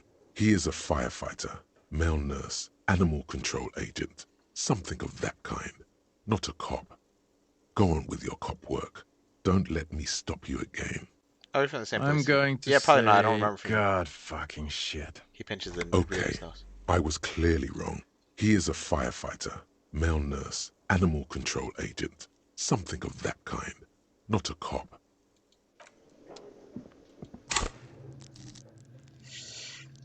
Lady, please. You gotta help me out. Only because your partner is being a butt. Oh, I guess he's my partner, isn't he? Running out points here. I guess we could put some more things on here, some more thoughts. But come on, we already put a point into composure, right? Yeah. Let's put some points in these other things we don't have any of. Not that I'm interested in most of these. Yeah. Drama, though. And what is this? Logic.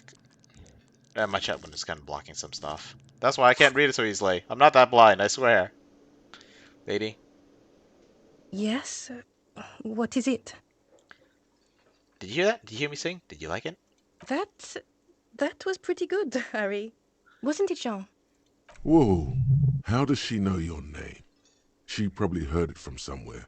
You have to be more careful, Karaoke Star. Names are dangerous. You guys weren't here, but I'll take it. Huh, that was...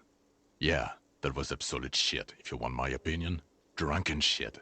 Haven't wanted anything to end this badly since I had cluster headaches. Horrible. Truly horrible.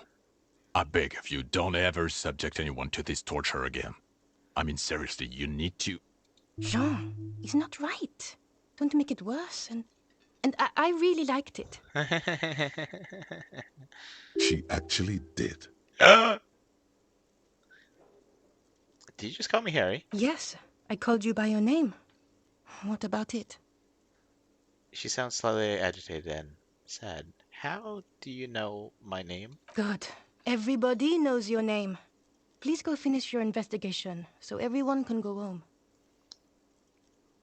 Look, something is really bugging me. Are we or are we not from the same police station? God damn it, you leave her alone. Keep your weird bullshit to yourself and be professional for once, for fuck's sake. Can I actually help you with something? She looks at you apologetically. Yes, of course. Preposterous. I mean, you would remember if they were, right? Who forgets their squad mates? That's not possible. Esprit de Corps, I'm gonna have to fire you from the brain squad. You have a blue uniform and mine's black. What does this mean? It means I'm a patrol officer, sir. What was with that, sir? It might be because you have the higher rank. Well, you call me sir. Why? Well, I guess I, Cut the shit. Every second you stand here running your mouth, the case grows colder. What are you guys doing then? Oh, yes, Lena. Sorry, I didn't mean to forget about you. Oh, hello, dear. There you are again. I ran to your husband on the coast. Goodness. How is he? Did he say why he hasn't returned yet? The woman claps her hands together over her blanket. He's fine, ma'am. As we had suspected, he couldn't get back earlier because the water lock on the canal was broken. Now he's just finishing up some work. Like, we talked to him like a day ago, though. Oh, yes. That's my Morel. He's bound to catch a cold staying out there for so long. But I am so relieved to hear that he's okay. Thank you for putting an old woman's heart at ease, if even a little. You haven't, however. There are dangers out there. Our aging bodies fail. Her heart won't rest until Morel is safely back with her. Well noted. I guess, I'm assuming, wait, no, we saw the composure wasn't up and running. Hi again, Gendarme. You talk with your Sunday friend again, it's about committee business. Oh, composure is something unrelated. Oh, a committee. How interesting. And if I may ask, Gendarme, what is this committee about? He takes a measured drag of a cigarette. He's all bemused skepticism. He doesn't actually care what you want with his friend. It's about assigning la responsabilité. God, of course it is. My friend is always trying to convince me I need a little more responsibility, as though I don't have enough going on already. In any case, I would love to help. But the thing is, I don't know where he is. We don't talk about everything, you see. Gently taps the end of his cigarette with his forefinger. I'm very curious about this guy. I do want to put more points into composure to figure it out. He might have mentioned something about making a tour of some historical sites up the coast. In an unofficial capacity, of course. I guess I'll have to look for him along the coast. I guess you will. Tips his head ever so slightly towards you. Bye-bye, Gendarme. Task. Gone for a stroll along the coast. Is this the only coast I know of? This? Or is there something else, like, over here? Like, I can't figure out how to get there. And we need to go talk to that door again. God, I don't want to talk to Titus. Guard, I got bad news! Hey, was there something you needed? Guard, I saw another thing. Another thing? Great. I love those. I saw a sign that said I couldn't go into the kitchen. Why can't I go into the kitchen? What are you, a cook now? That's none of your business. But there might be something pertinent to the investigation in the kitchen. He wasn't pan-fried. He was lynched. What could the kitchen possibly have to do with... He changes his mind. Fine, okay. The kitchen is closed until 1 p.m. because the cook is working. You can snoop around after that, if you must. I have to warn you. I may have discovered that the whirling is part of the doomed commercial area. What? Why would you say that? We're at a completely different address from that whole thing. So he knows of the doomed commercial area and its address. He's thought about this. The whirling is listed on the intercom outside as one of the businesses in Building B. You should get your wiring fixed. I tried to call and couldn't reach you. I've been working here for a long time, and that intercom has never been used by the whirling. The whirling was once the East Delta Pinball Arcade before it failed. It's only a matter of time before the whirling fails too. The whirling was once the East Delta Pinball Arcade, which failed, though perhaps the whirling will escape the curse. Does this look like part of a doomed commercial area? This pre-revolutionary tilework? These high ceilings? The nice rooms? Well, most of the rooms. I'm sorry. For 14 years, man. That's how long I've worked here. I've kept this place up through hail and through sleet. Fuck me, if some doom ghost... I'm sure you care about this place if you worked here for so long. Yeah, it's slowly growing on me again. It's beautiful in its own way, especially for this neighborhood. I've been trying to keep it that way, even if it is part of the damn doomed commercial area. You shouldn't be so worried about that label, you know. I don't place much stock in the curse and so on, but the label frightens the clientele. Who wants to stay at a doomed hostel? Everything's doomed enough without that. Who owns this place? Some real estate management company. They never come around here, just collect money from afar. Honestly, I think some money laundering might be involved. And that's where not too surprising. And who named it Whirling in Rags? Well, it sure as hell wasn't the real estate company. Uh-huh. It was you? You look surprised. What? It's a great name, I know. Cafeteria managers come up with great names too. It's from a song. Okay, well that makes it more interesting. I just don't know about a hostel with the word rags in its name. Hail, Holy Queen, by the Ateniers. Hail, Holy Queen of the Sea. You're whirling in rags, you're vast and you're sad. Good pick. Yeah, good luck to you with this place then. luck has got nothing to do with it. I need to think about where I'm going to place those pinballs. I have a feeling they're going to help. Gee, I really hope they're not dragging some curse out with them. Against the doom, it's implied. So, if you didn't have anything else to tell me about my establishment, can we... Yes? I bought my bill for Drop tonight. the 20 real? Not yet. Then why are you wasting my time and yours? I kind of like this about him. Despite how rude he is most of the time, the fact that he still has enough care to add, why are you wasting my time and yours? Like, you know, he's got enough left that enough politeness left that he'll add on something like that, you know, in a softer tone.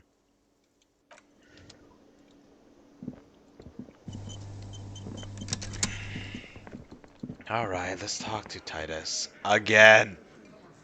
Should I save in case I end up dying? There were like 30 ways to die there. No, 2 ways, just 2 ways. Okay. It's you again. Slowly saunter off from your seat. Oh, hey, Medoro. Welcome, welcome. Mostly doing side quest stuff. I forgot it was last episode or the episode before where I spent the whole episode around the church and the tent. Maybe it was last episode. Okay, I talked to Clegier. Now I need to talk to Ruby. Why?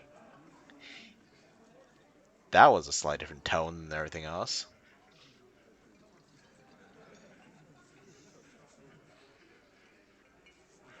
This is bad. I've seen her in a laudanum-induced delirium. The paranormal instinct whispers her name into my ear. No. Look, I need to pin this on someone. I decided to pin this on her. She's a suspect in another case I'm investigating. Drug smuggling.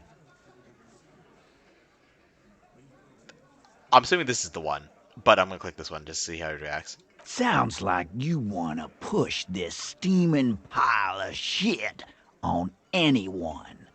And now you pick Ruby. Well, not on my watch you won't. Ruby's one of us. We're not gonna throw her under your moral intern steamroller. Fuck that shit. And fuck you too, moral Throws a glance at Titus as the last syllable leaves his lips. The big guy sighs. Ruby is missing. If you hide from the police in a murder investigation, you become a suspect. You know how it works, guys. These guys are all suspects, and they're all cool with that, because if we try to arrest them, they gun us down. Because apparently that's how you deal with the police. That's nothing. That's just legalese. You don't even have a sound theory. I don't want to be rude. Bull fucking shit! We're Wow, I trying just to really get swore some there. R&R here. Think you could fuck off now? All you do is get R&R every day. I think we'll keep sticking around, Titus. You'll be surprised at how quickly a theory presents itself if you keep looking. Okay, give me a moment. Let me just put on my glasses, okay? You have to put on your nice glasses to do logic work. Okay, where are my glasses?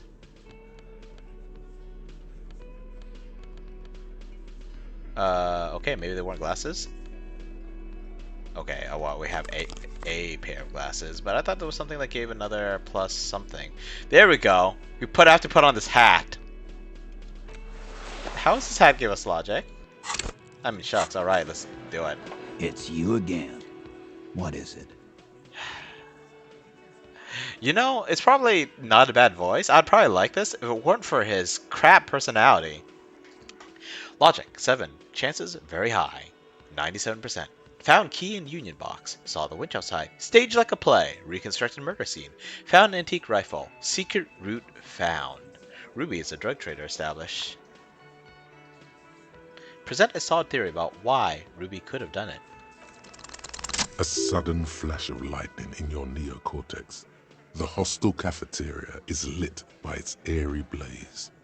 Floor plans, bullet trajectories, webs of human emotion, all channeled into a single thought. Why are you so sure Ruby didn't off him? Because she was here, all night, with us. He's cobbling together shit so he can put her away. It's Cop 101. I mean, if she really was here all night with you guys, if she didn't slip away with the key And a gun, like all of you guys have. She was here all night? 11:30 to 12:15? She was here during all that time? Yeah, with us, drinking, near the stage there. 45 minutes. I mean, that is a pretty small window. Yeah, I mean, if you're sure that she didn't leave, she didn't go out for fresh air for one smoke. No. In the whole 45-minute window, she was with you all the time. And he's gonna say yes and be all pissy about it. Alright. She took a fucking leak, okay? For one moment. Maybe went out too. She has an operation to run from her lorry. Drug trafficking. We're not getting into what that operation is again, Culp. And just because she was gone for 5 minutes doesn't mean she magically got to the roof and shot him. I've been through this. It's not plausible. Titus, I would like to show you something. It might take 5 minutes of your time. Except in this game, as long as you don't talk to me, it will take not even a second. He's been Not even a minute. That means he suspected her too. Yeah. Alright, we're in. We got Ruby unaccounted for sometime during the window. This was crucial. Now let's place her on that roof. You do agree the shot came from the roof, right? Why not? You can't draw a straight line into Clausia's window from any of the surrounding buildings. Not from what I know about Martinez. Maybe from the coast. But like I said, I've been too busy dealing with you idiots. You mean you're So idiots? no, You've been drinking. I don't think it was a sniper. It was close up. There is a 72% chance that the bullet came from the roof. 72%. There's a percentage and all. Where'd you get it from? Your guys in the lab? I analyzed on the spot. Turns out I can do that. No, you can't. I know what you did here on the weekend. People talk. And what they say doesn't sound like a science cop. You're a madman. Look, science cops can get drunk and high and depressed as all freaking heck. Those numbers were an ass pull, man. Also, the crazy ones sometimes have some insight behind it. Sometimes crazy doesn't just mean I'm gonna go out of my way to flip my lid at everyone. It means you had something going on there and it got scrambled. Or it means you're just wired a little differently from other people. He's been through trauma. I mean, okay, to be fair, I assume that all you guys have the combined IQ of like -3. So, I mean, the fact that you guys are actually managing to hold out this long, yeah, I guess I was a little prejudiced about you, so I guess I can't blame you for being a little prejudiced against me. Yeah, and they don't put her on the roof either. It's just mambo jumbo. He hasn't got shit. There's a secret route in the kitchen that leads straight to the roof. Oh. He looks sincerely curious. Dude, what looks like an abandoned pinball workshop? People say there was a pinball arcade here. Sometime before the hostel. What was it called, Theo? East Delta Pinball Arcade. Wow, you remember it. Weird place. Went bankrupt. Okay, but how'd you get up? There's no room for a staircase in this building. Or an elevator, for that matter. Would you like me to show you the elevator? The elevator is outside the building. It's an old dumbwaiter used for moving pinball machines up and down from the workshop. From there, a door leads straight to the roof. You can just step outside. Ruby could have gone up, shot him, come down. All under 7 minutes. Okay, so maybe we can't make it in 5. That's quite the theory. We need to have a look at that secret passage, boys. I'm on it, boss. Right when the law clears, me and Angus are going up there. Would you like the key? It's a dumbwaiter, not an industrial lift. How about I go instead of... Stop poking fun at Angus. Yes, he may have cracked under pressure, but you know what? It sounds like he's actually doing work. Just now. You got something else to back this route up? Or is that it? Also found footprints upstairs in the old workshop. Footprints? Recent? Yep. Size about 43. Wait, hang on. But they didn't fit with any of yours on the scene.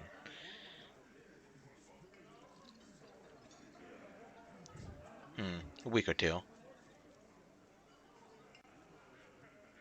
I should point out, I wonder if this will actually be negative, but negative progress. Let's see. Print zero, horizontal. Horizontal? I see they taught you well in your RCM school. My old man, a hunter and a half-blind one at it, could have said that. Horizontal lines. Look, if your man was a hunter, he should be good at tracking things. Good news is, I'm still listening. He knows they had to be recent for those lines to still read. This wasn't a failure. Guess what? Remember that key I found here? I don't like guessing, Carl. No one does. It opens the steel door in the kitchen, the one that leads upstairs to the roof. This key was right here, with you, all the time. You didn't find it, but Ruby did. That's how she got up there. Quit jumping to conclusions, Theo. You took that key. Did it look like it was recently put there? Okay, that's a mistake that I sometimes make because I'm the one reading this for the first time. Quit jumping to conclusions. Pause. Then, Theo, you took that key. That was read slightly wrong, but it's possible that the voice actor did know the intent behind that line. Now, the ribbon was old, faded. It had been there for 20 years at least. She could have put it back there when she was done. I mean, the ribbon's faded. That doesn't mean that... The key is old. That doesn't mean that it wasn't used recently. Why? This doesn't make sense. It's damn interesting, but it doesn't fit well, and you know it. It doesn't fit well, but it fits, and he knows it. Have you noticed the winch out back on the outer wall of the world? Wait. What does the winch have to do with anything? I don't... Wait, it's for the dumbwaiter, isn't it?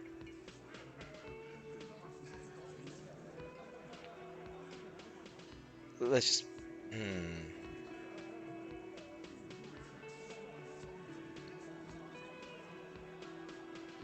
I've seen the winch. I'm not blind. You saying it's part of the elevator she used to get up there? That's right. That's wall mystery down then. An architectural mystery. Doesn't much concern Ruby, does it? Fair enough. Have we firmly established that Ruby could have had access to the roof when the man was shot? Firmly doesn't go well with could've. There's a route to the roof. Me and the boys need to check it out.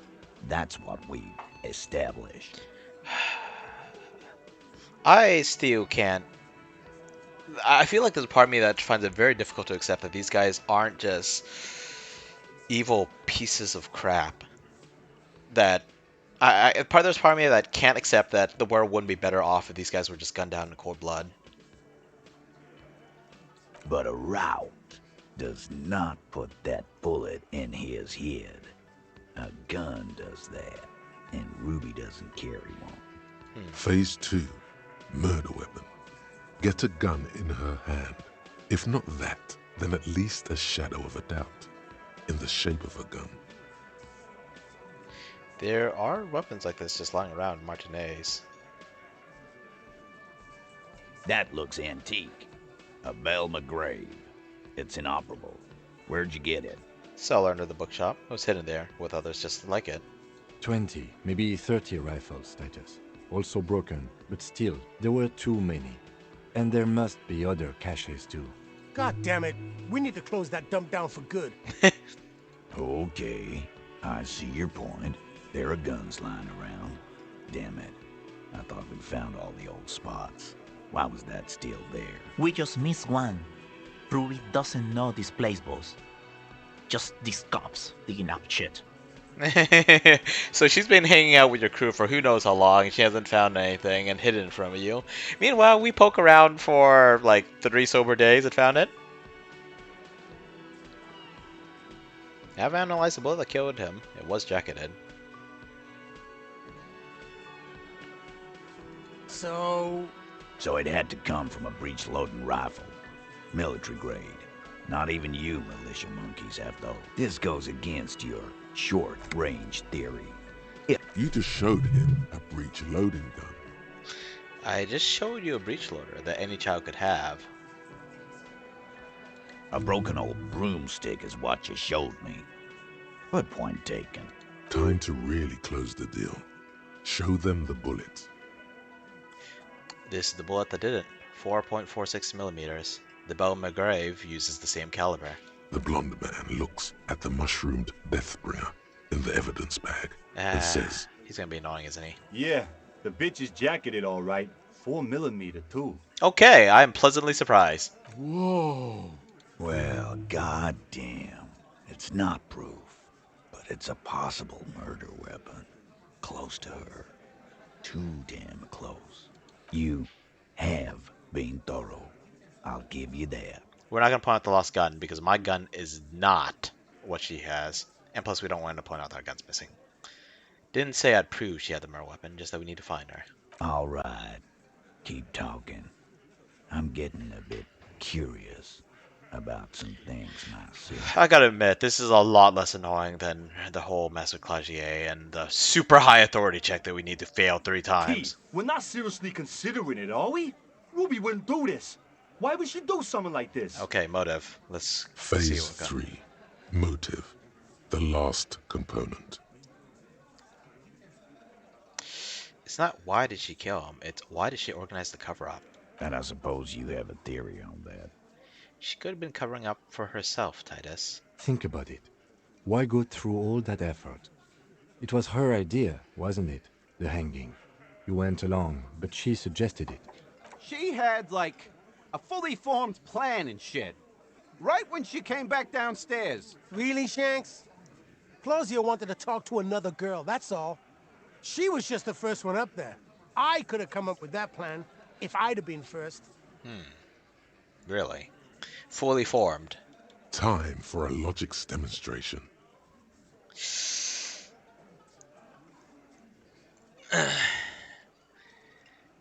Okay, Shanky's the one being annoying, right? Shanky, let's... Wait, hang on. Shoot, I don't remember. Shanky, let's assume you killed him. I didn't do it, fucker. It wasn't my plan. You probably did, though. It's just a thought experiment. Think, Shanky. You killed him. You got up there, shot him, cut down. Would you prefer to go on trial with your buddies, as part of a lynch mob, or alone for committing murder? Fuck you, man. I would never fuck my guys over like that. He squeaks with indignation. And yet, that is the plan that you guys got right now. She didn't either. She would never do that. Why aren't more of you defending her? This is fucking stupid, Titus. Glenn, I thought the same thing when she skipped town and left us in this shit. Oh, so he didn't rule her out completely. And she skipped town. This is good. These others don't seem to match up. Titus, you have to see it. Things don't add up. We need to talk to her. Silence. He looks around the room. The old man in the corner nods a very small nod, and a trickle of tobacco spit on his lip. Yeah, I see it. There's one more thing I've been wondering about, ever since you asked me where she is. Add it to your list of suspicions, if you want. Okay. I don't know where she went. She just got up and left. Got real scared, too. Wouldn't tell me where. However hard I asked. Wanna know why? Why, man? She was afraid I would tell you. Maybe she was right. By now, I probably would. She knew there's evidence on her, and she knew we'd find it. This is typical suspect behavior, why fleeing is always incriminatory. Perhaps. Ask her if you find her. It won't be easy, though. She made sure of that. Alright, when did she leave? Friday afternoon, when you first arrived. I got word the RCM was in town. Then she came in to see me. Told me she was leaving.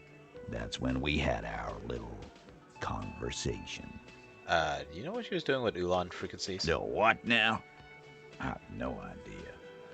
Boys? She said she's building a pale emitter. The pale gad. It's like this supernatural concept that just hangs around the back and just routinely gets reference. We had the pale vodka, was that? We had the Pale Driver. We had something else related to the Pale. There was that book we found really early on. But I mean, the book you would just chalk it up as fairy tale, folklore stuff. And now a Pale emitter. What? We were talking about radio equipment. She said she's doing Ulan frequencies and a Hail something. I don't know more. You know, he gets made fun of for being fat, but he's the techie. Everyone else, they're muscle, and they're not much more. They're just intimidation, they're brute force, they're guns. They're just a mob that travels together. But this is the techie of the group. Although it seems like a few of them might have other skills. This guy barely understands what he's talking about. And yet he has a way better idea than everyone else. There you have it. Hail something. Do you have any clues on where she went? She's not far. We know that much. She didn't take her lorry, so she's on foot. Good fucking luck, man. She knows this place like the back of her hand. You'll never find her. And yet you think that she couldn't have possibly found guns. Yeah, Al. And we won't either. She's not really a hardy candidate anymore, is she? No, not unless she clears her name. She's not, Glenn. Who you look for? Actually, what was she scared of? I mean, she's not just scared of cops, right? I told you. You. As in the RCM? No, you. As in the cop with the sideburns and the disco clothes.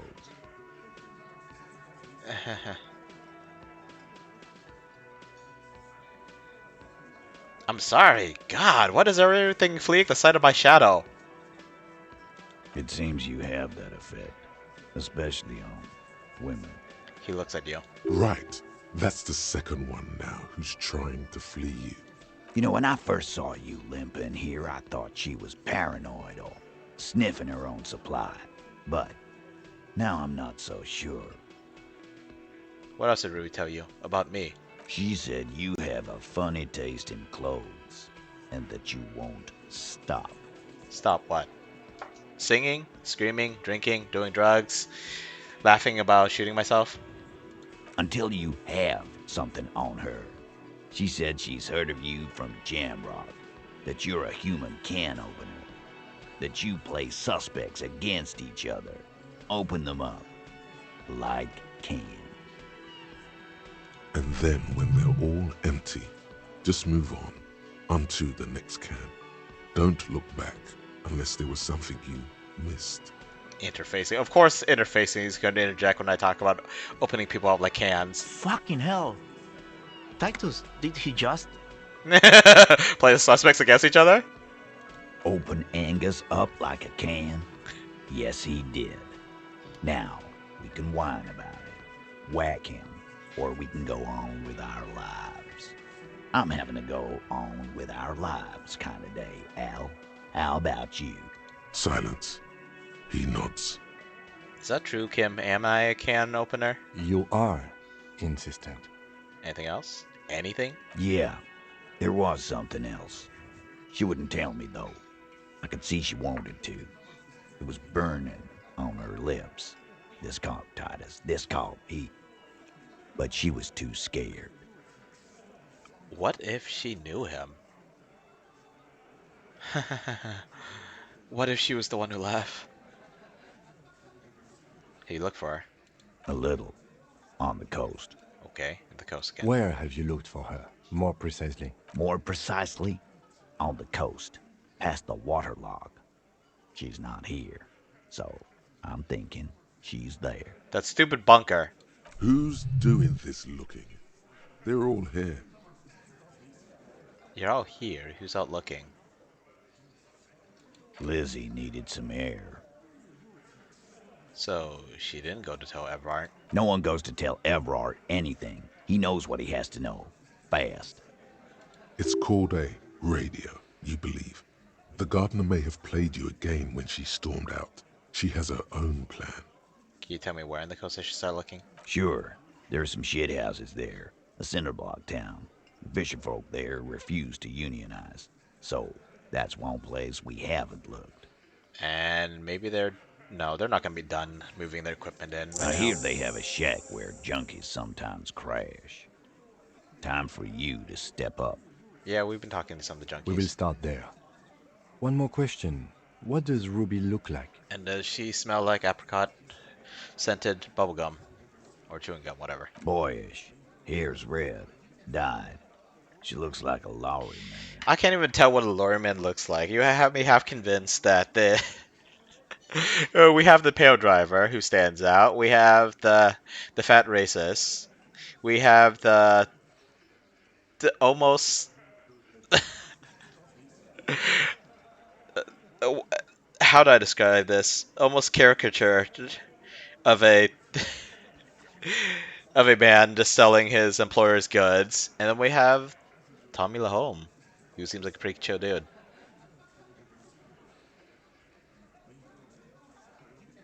She's boyish, yes, but I don't think her hair is red. And she didn't really look like a lorryman to me. Well, I just said I don't know what a lorryman looks like, but she looked like a street urchin, you know? She didn't have anywhere to go. It's possible she could have played me, but she was high, and she was hanging out with some other boys, and if she knew me, especially how she acts here, like she couldn't even keep her cool, you know? So I feel like she would have freaked out if it was her. Okay, yeah, it's not much, but it'll do. Go! It'll have to. Puts his hand out. God, Titus, I hate you. But I'm not going to say that out loud. His grip is firm and reassuring, like holding a piece of unpolished granite. Not just granite, tightly packed RCM Sergeant material.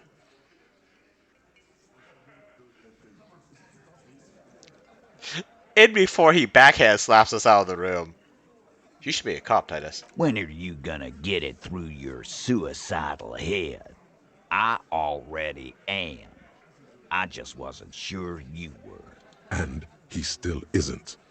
People aren't afraid of good cops in the way Ruby was afraid of you, he thinks, then turns back to his men.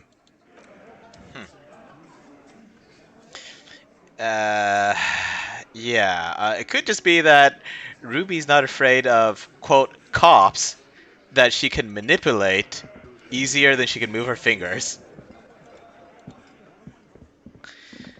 Okay, I'm very curious about this. I think I had some other checks to look into. You know, it might be time to call it an episode. Before I forget, I'm gonna call up the library thing and get the serial numbers on the armor thing. Inside, you see a set of steering levers, a radio mic. This is Precinct 57. How may I assist you? You know, I forgot if we gave her the serial number of the boots, or they need to actually send the boots in. Like, I wonder if I could have stripped it. I think I probably would have gotten something, maybe just a thought, for having the full suit of armor. Anyway, you find out more about the owners? Yes. Or the I got the owner? mercenary's name and a few biographical details. Are you ready? Kim, get your notebook. The lieutenant leans in to listen, notebook in hand. Shoot. That suit of armor was issued to an Oranese citizen named Ellis Kortenaer. That's Ellis Kortenaer.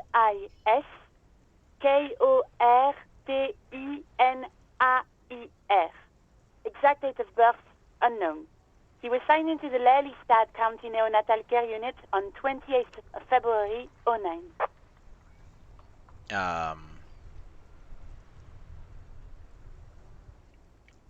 You know, I think she has a nice accent, but I was having trouble with understanding some of that. Like, if it weren't for these words, like, I like having subtitles. Even in English movies with American voice actors not doing any kind of, like, British or Australian accent or anything like that, I still like subtitles. But, like, when I was listening along, I don't think I even heard that A as an A.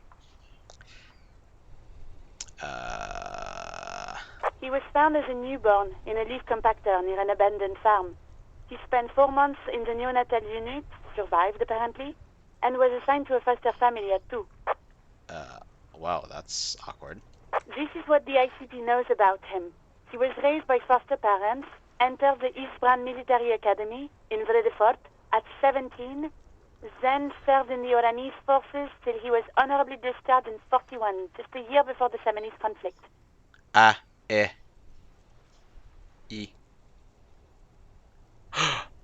That explains so much. Well, okay, not that much. It's just I know that the Vietnamese folks also, well, not not native English speakers, but like in Vietnamese, the I is pronounced as E, and I had no idea why. But I'm also convinced. Actually, not just convinced. I looked it up. I found out that the French occupation of Vietnam was relatively recent. Like the Vietnamese language as it is now is younger than the United States.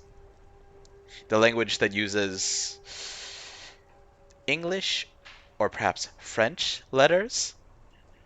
Yeah. Uh, uh, you're telling me that we're just being German. Or Germanic, rather. Next, you're gonna tell me that German also pronounces it like that. like E. I keep forgetting. I actually looked up like what our English is based on. I can't remember. There was like some like man, I can't remember what they were called. Some kind of Nordic, some kind of Germanic. But those are connected, right? So shoot, I can't remember squat. Then the armor followed him to Seminine, or at least I assume it did. And that's it. There are no records of his employment in Crenel, or any of its other incarnations, or him even entering Revachol. He was found in a leaf compactor? It's a garden tool used to press leaves into these cubes. It's a detail the hospital had, the only detail in these files. So I thought it would be good for you to know. It's interesting trivia. I'm not quite sure what it would do. It is. Thank you, Alice. Wow, you're excited. Any information on his foster parents? None, officer. Sorry. So all we have to connect him to Crenel is the armor. Even that is a small miracle. These organizations usually double-check their inventory. Thank you, Alice. Great work. That's not shouting. You're trying to give her a little boost of confidence. I can appreciate that. No problem, Lieutenant. She sounds pleased. Yes, good work. I'm sorry I didn't vocalize that. Well, now we have his name and service record. I already forgot his name. LSK. I'm just gonna call him K. Reddit, I'm ending very soon. Why? What's going on? You're not gonna tell me I'm getting rated, are you? I was planning to end very soon. This episode's running a little long. Although I guess I don't have anything pressing other than, you know, stuff I've been putting off for months. So I guess I could play something else. Okay, well we now have his name and service record. The name. Boom! 7 XP. Elise Cortenard. Sometimes police work is about human dignity, about giving back names to anonymous victims. You know, I like that. That is a... I think that's a good line of thought. Human dignity, giving I'm names glad back the to anonymous inquiry was victims. helpful to your investigation, officer. Did you have any other questions? You know, there was also a door I need to check, so let's call the library and let's go talk to the door. Hold on, officer. Use rhetoric. Although I'm gonna save down here just in case it turns out that I can't do anything with the door and I was looking at something wrong in my notes. Or not my notes, in the Elysium journal. I've got Central Jamrock Public Library on the line, and I've already introduced you to the librarian. Connecting the call in 2, 1. Send it. Yes, this is Central Jamrock Public Library here. How can I help you, officer? I'm looking for any information that you can provide on Billy Megin, a reader? Billy Majon, you said. Billy Majon. Give me a moment. My I'll apologies. have to check our database. Puts down the receiver. Jean, of course, as in... Yes, Never mind. hello, are you still there? Yep, I found Billy Majon's home address. Is that alright? No phone number, unfortunately. that's fine. They're too poor to have a phone line. Yes, home address is fine.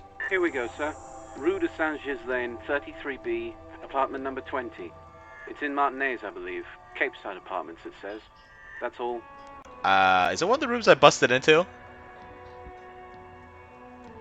That's where the smoker on the balcony lives, isn't it?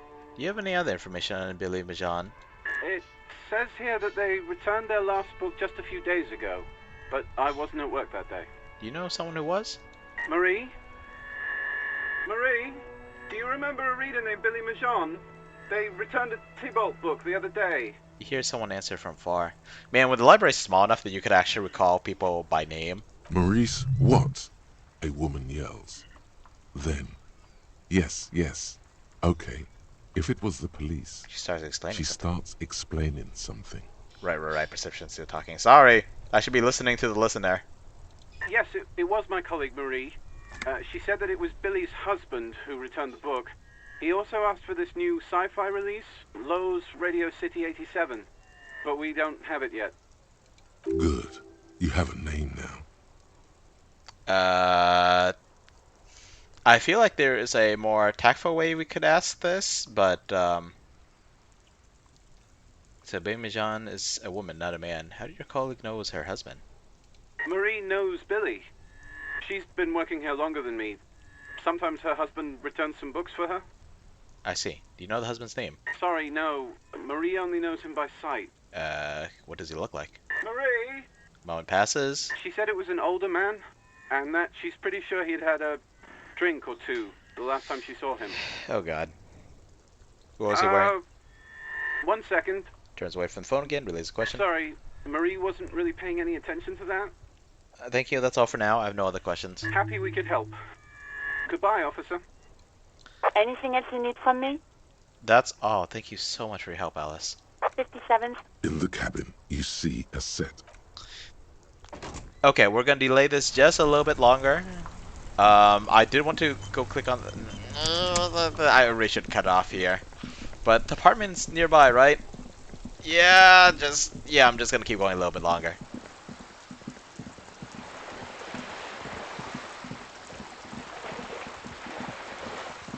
Reddit, so you're still there? What do you want from me? If you want me to raid other people, you know that there's almost no one here, ever. And of those people, you probably make up somewhere between 50 and 100% of them. In this case, 50. Unless there's someone else hiding out there, watching my streams, hopefully enjoying it. If there's any phantoms lurking out there, I hope you're enjoying the stream. You hear someone walking around inside. Number 10, no. I wish I could see the numbers.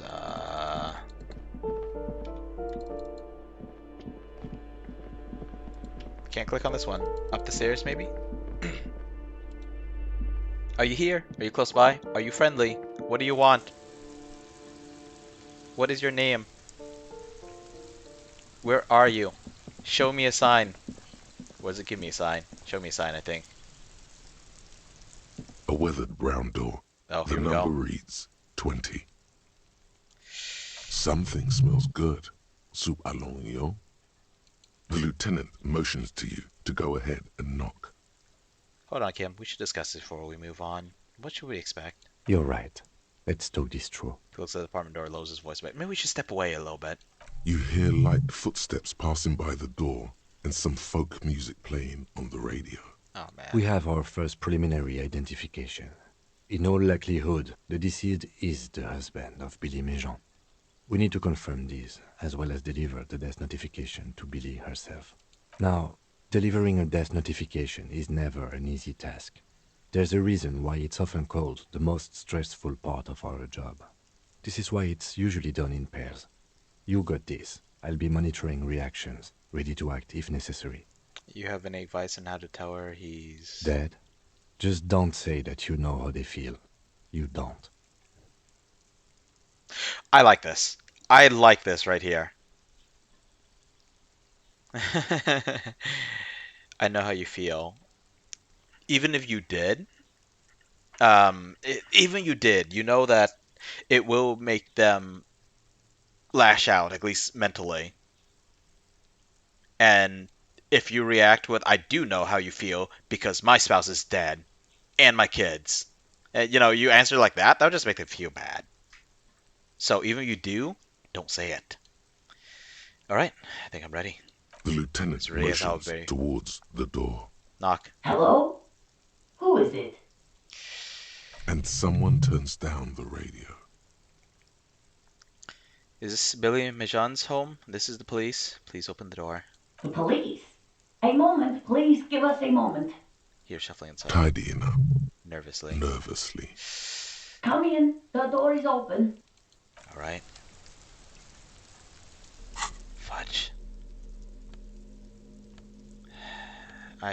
I feel like I need to bump up my empathy.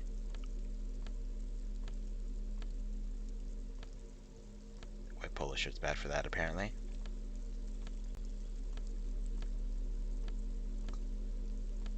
No, we would not wear this even if it was useful. That just, that look, you know? Wait, what are we wearing here? Dick Mullen, empathy. Let's go.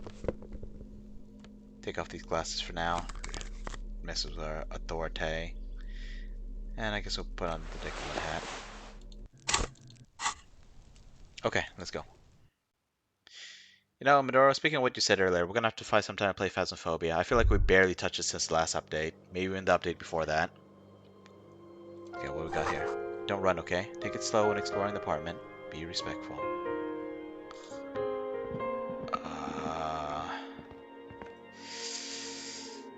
We're gonna talk first, and then we're gonna explore next time.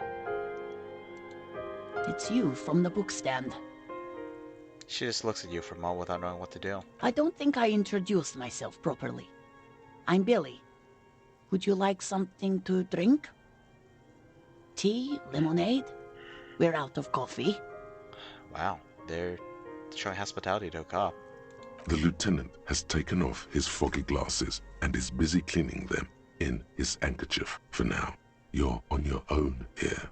Condensation from stepping inside. He must feel vulnerable without his glasses. Is this why he's letting you take the lead? Thanks, but I'm alright. Is this about Victor, my husband? Is he in some kind of trouble again? I can come pick him up in the station if that's what. She stops, her eyes trying to read answers from your face. I don't know if it's would be considered like insensitive or alternatively proper to look sad and avoid meeting her eyes, looking down at the ground, you know, that kind of stuff. It, like, on the one hand, it's just going to fill them with dread. On the other hand, it might give them a few moments to prepare for the blow. Keep it together. You don't want your body language to tell her the news. Okay, that answers that question. And judging from how this game has treated like the chemical related stuff, they've definitely done their research. And I'm willing to believe that they've done their research in all the areas. Sorry, I'm rambling. It's just that Victor often gets into all kinds of trouble. So, how can I help you? How about some small talk before you break the news? Kim is here, +4. Kept your composure. Discuss things through with Kim. Lieutenant's handkerchief. The handkerchief, we haven't cleaned it yet, have we? You live here with Victor, your husband, right? It's me, Victor, and the kids here. We have 2 daughters, Jenny and Jolie. How old are your daughters? Jolie is 16 and Jenny is turning 18 next month. I see. And where's everyone? I don't see anyone home. The girls are staying at their friend's place tonight. And Victor is out. She swallows visibly. Out where? He has a problem with drinking. And so he disappears every now and then. This feels so cruel. We're gonna ask her where her husband is out, even though we most likely found him. He's probably in the parks drinking with his friends. I sent him to the library a few days ago, but I guess something came up. To your knowledge, did he make it to the library? This is going to start making her suspicious. No, I guess I'll find out when he decides to come back home. She looks at the front It door. shouldn't be long from now. He's never gone for more than a few days. Do you remember what he was wearing when you last saw him? His old leather jacket. Can you describe it? It's just your average brown leather jacket, but he bought it as a teenager, so... What about the inner lining? Yes. The lining is hand-sewn. It's blue. I tried to make the thing more weatherproof since he's running around with it in the middle of winter. There we go. There's something I need to tell you. She folds her hands across her chest. Discuss things. Identify the library card. Identify the leather jacket. Let's not fail this, please. You've done this before. Just keep your focus. Ma'am, I'm very sorry to say, but your husband, Victor Mijan, was found dead on the Martinez boardwalk. What did you say? Your husband, Victor Mijan, is dead. I'm very sorry for your loss, ma'am. Oh. She touches her neck, eyes pale like pearls in seawater. Oh. But he was just... She looks at the kitchen table, where 2 cigarette butts are still in the tray. I felt like we were being around the bush a little too much. But he was just here. Alive. Yeah. We understand this comes as a huge shock. I want you to know that me and my partner are here for you if you have any questions. Take your time, ma'am. What happened to him?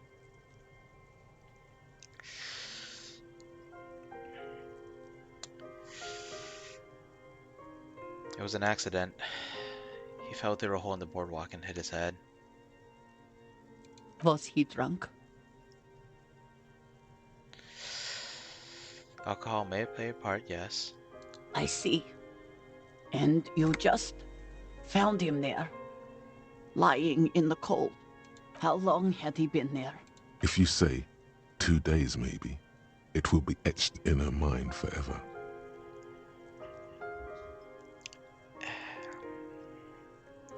If I was in the green person's shoes, I want to know the truth. I know it doesn't do me any good to know the truth, but I would want to know the truth.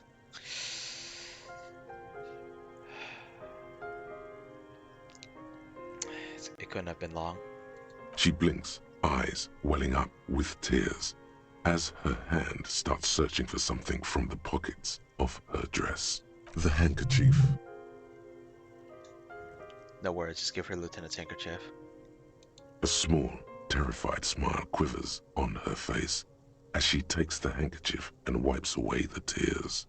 She looks disoriented. Is there anyone we could call for you? A friend, a family member, someone who could be here for you? No, no. I just need to tell my girls. The air gets sucked out of her lungs suddenly. God. Should I call them? Should I tell them to come home? No. A day. Why a day? Oh, okay. No. Take a day to recover. You'll be better prepared when they come home tomorrow. Good. That's probably the right thing. Thank you.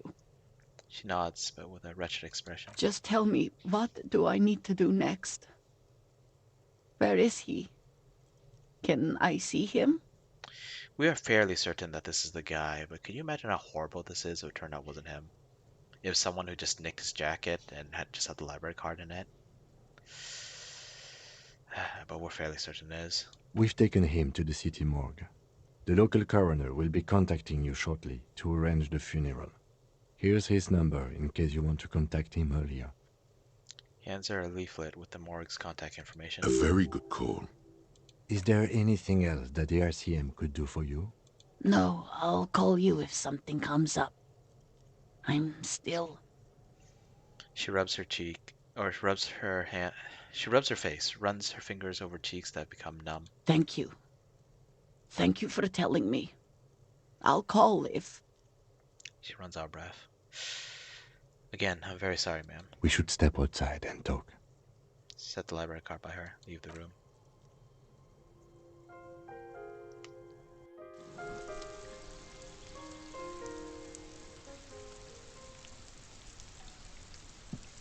You did well. The lieutenant says as soon as you left the apartment. The balcony feels cold and quiet with a stunning view over the district. Perhaps it's good that we didn't snoop around her room. What now, then? I'll call the station when we're finished with the day, and let them know the name of the deceased. What about Billy and her kids? They'll manage. That's it? That's it. We should get back to our case now that our duty here is done. All right, this is closed then. Let's go. That was quite the sobering note to end this on. Well, thanks for joining me, guys. I hope you enjoyed that. I feel like it would be improper to consider this fun Games are another form of storytelling, and sometimes they don't have to be fun. As a whole, they should be, but they don't have to be fun all the way through. Sometimes they just need to make you feel genuine emotions. And thankfully, this game isn't all about trolling you. There are some very human moments here. Still, stay well, and maybe I'll see you again when I continue this game next. Until then, goodbye.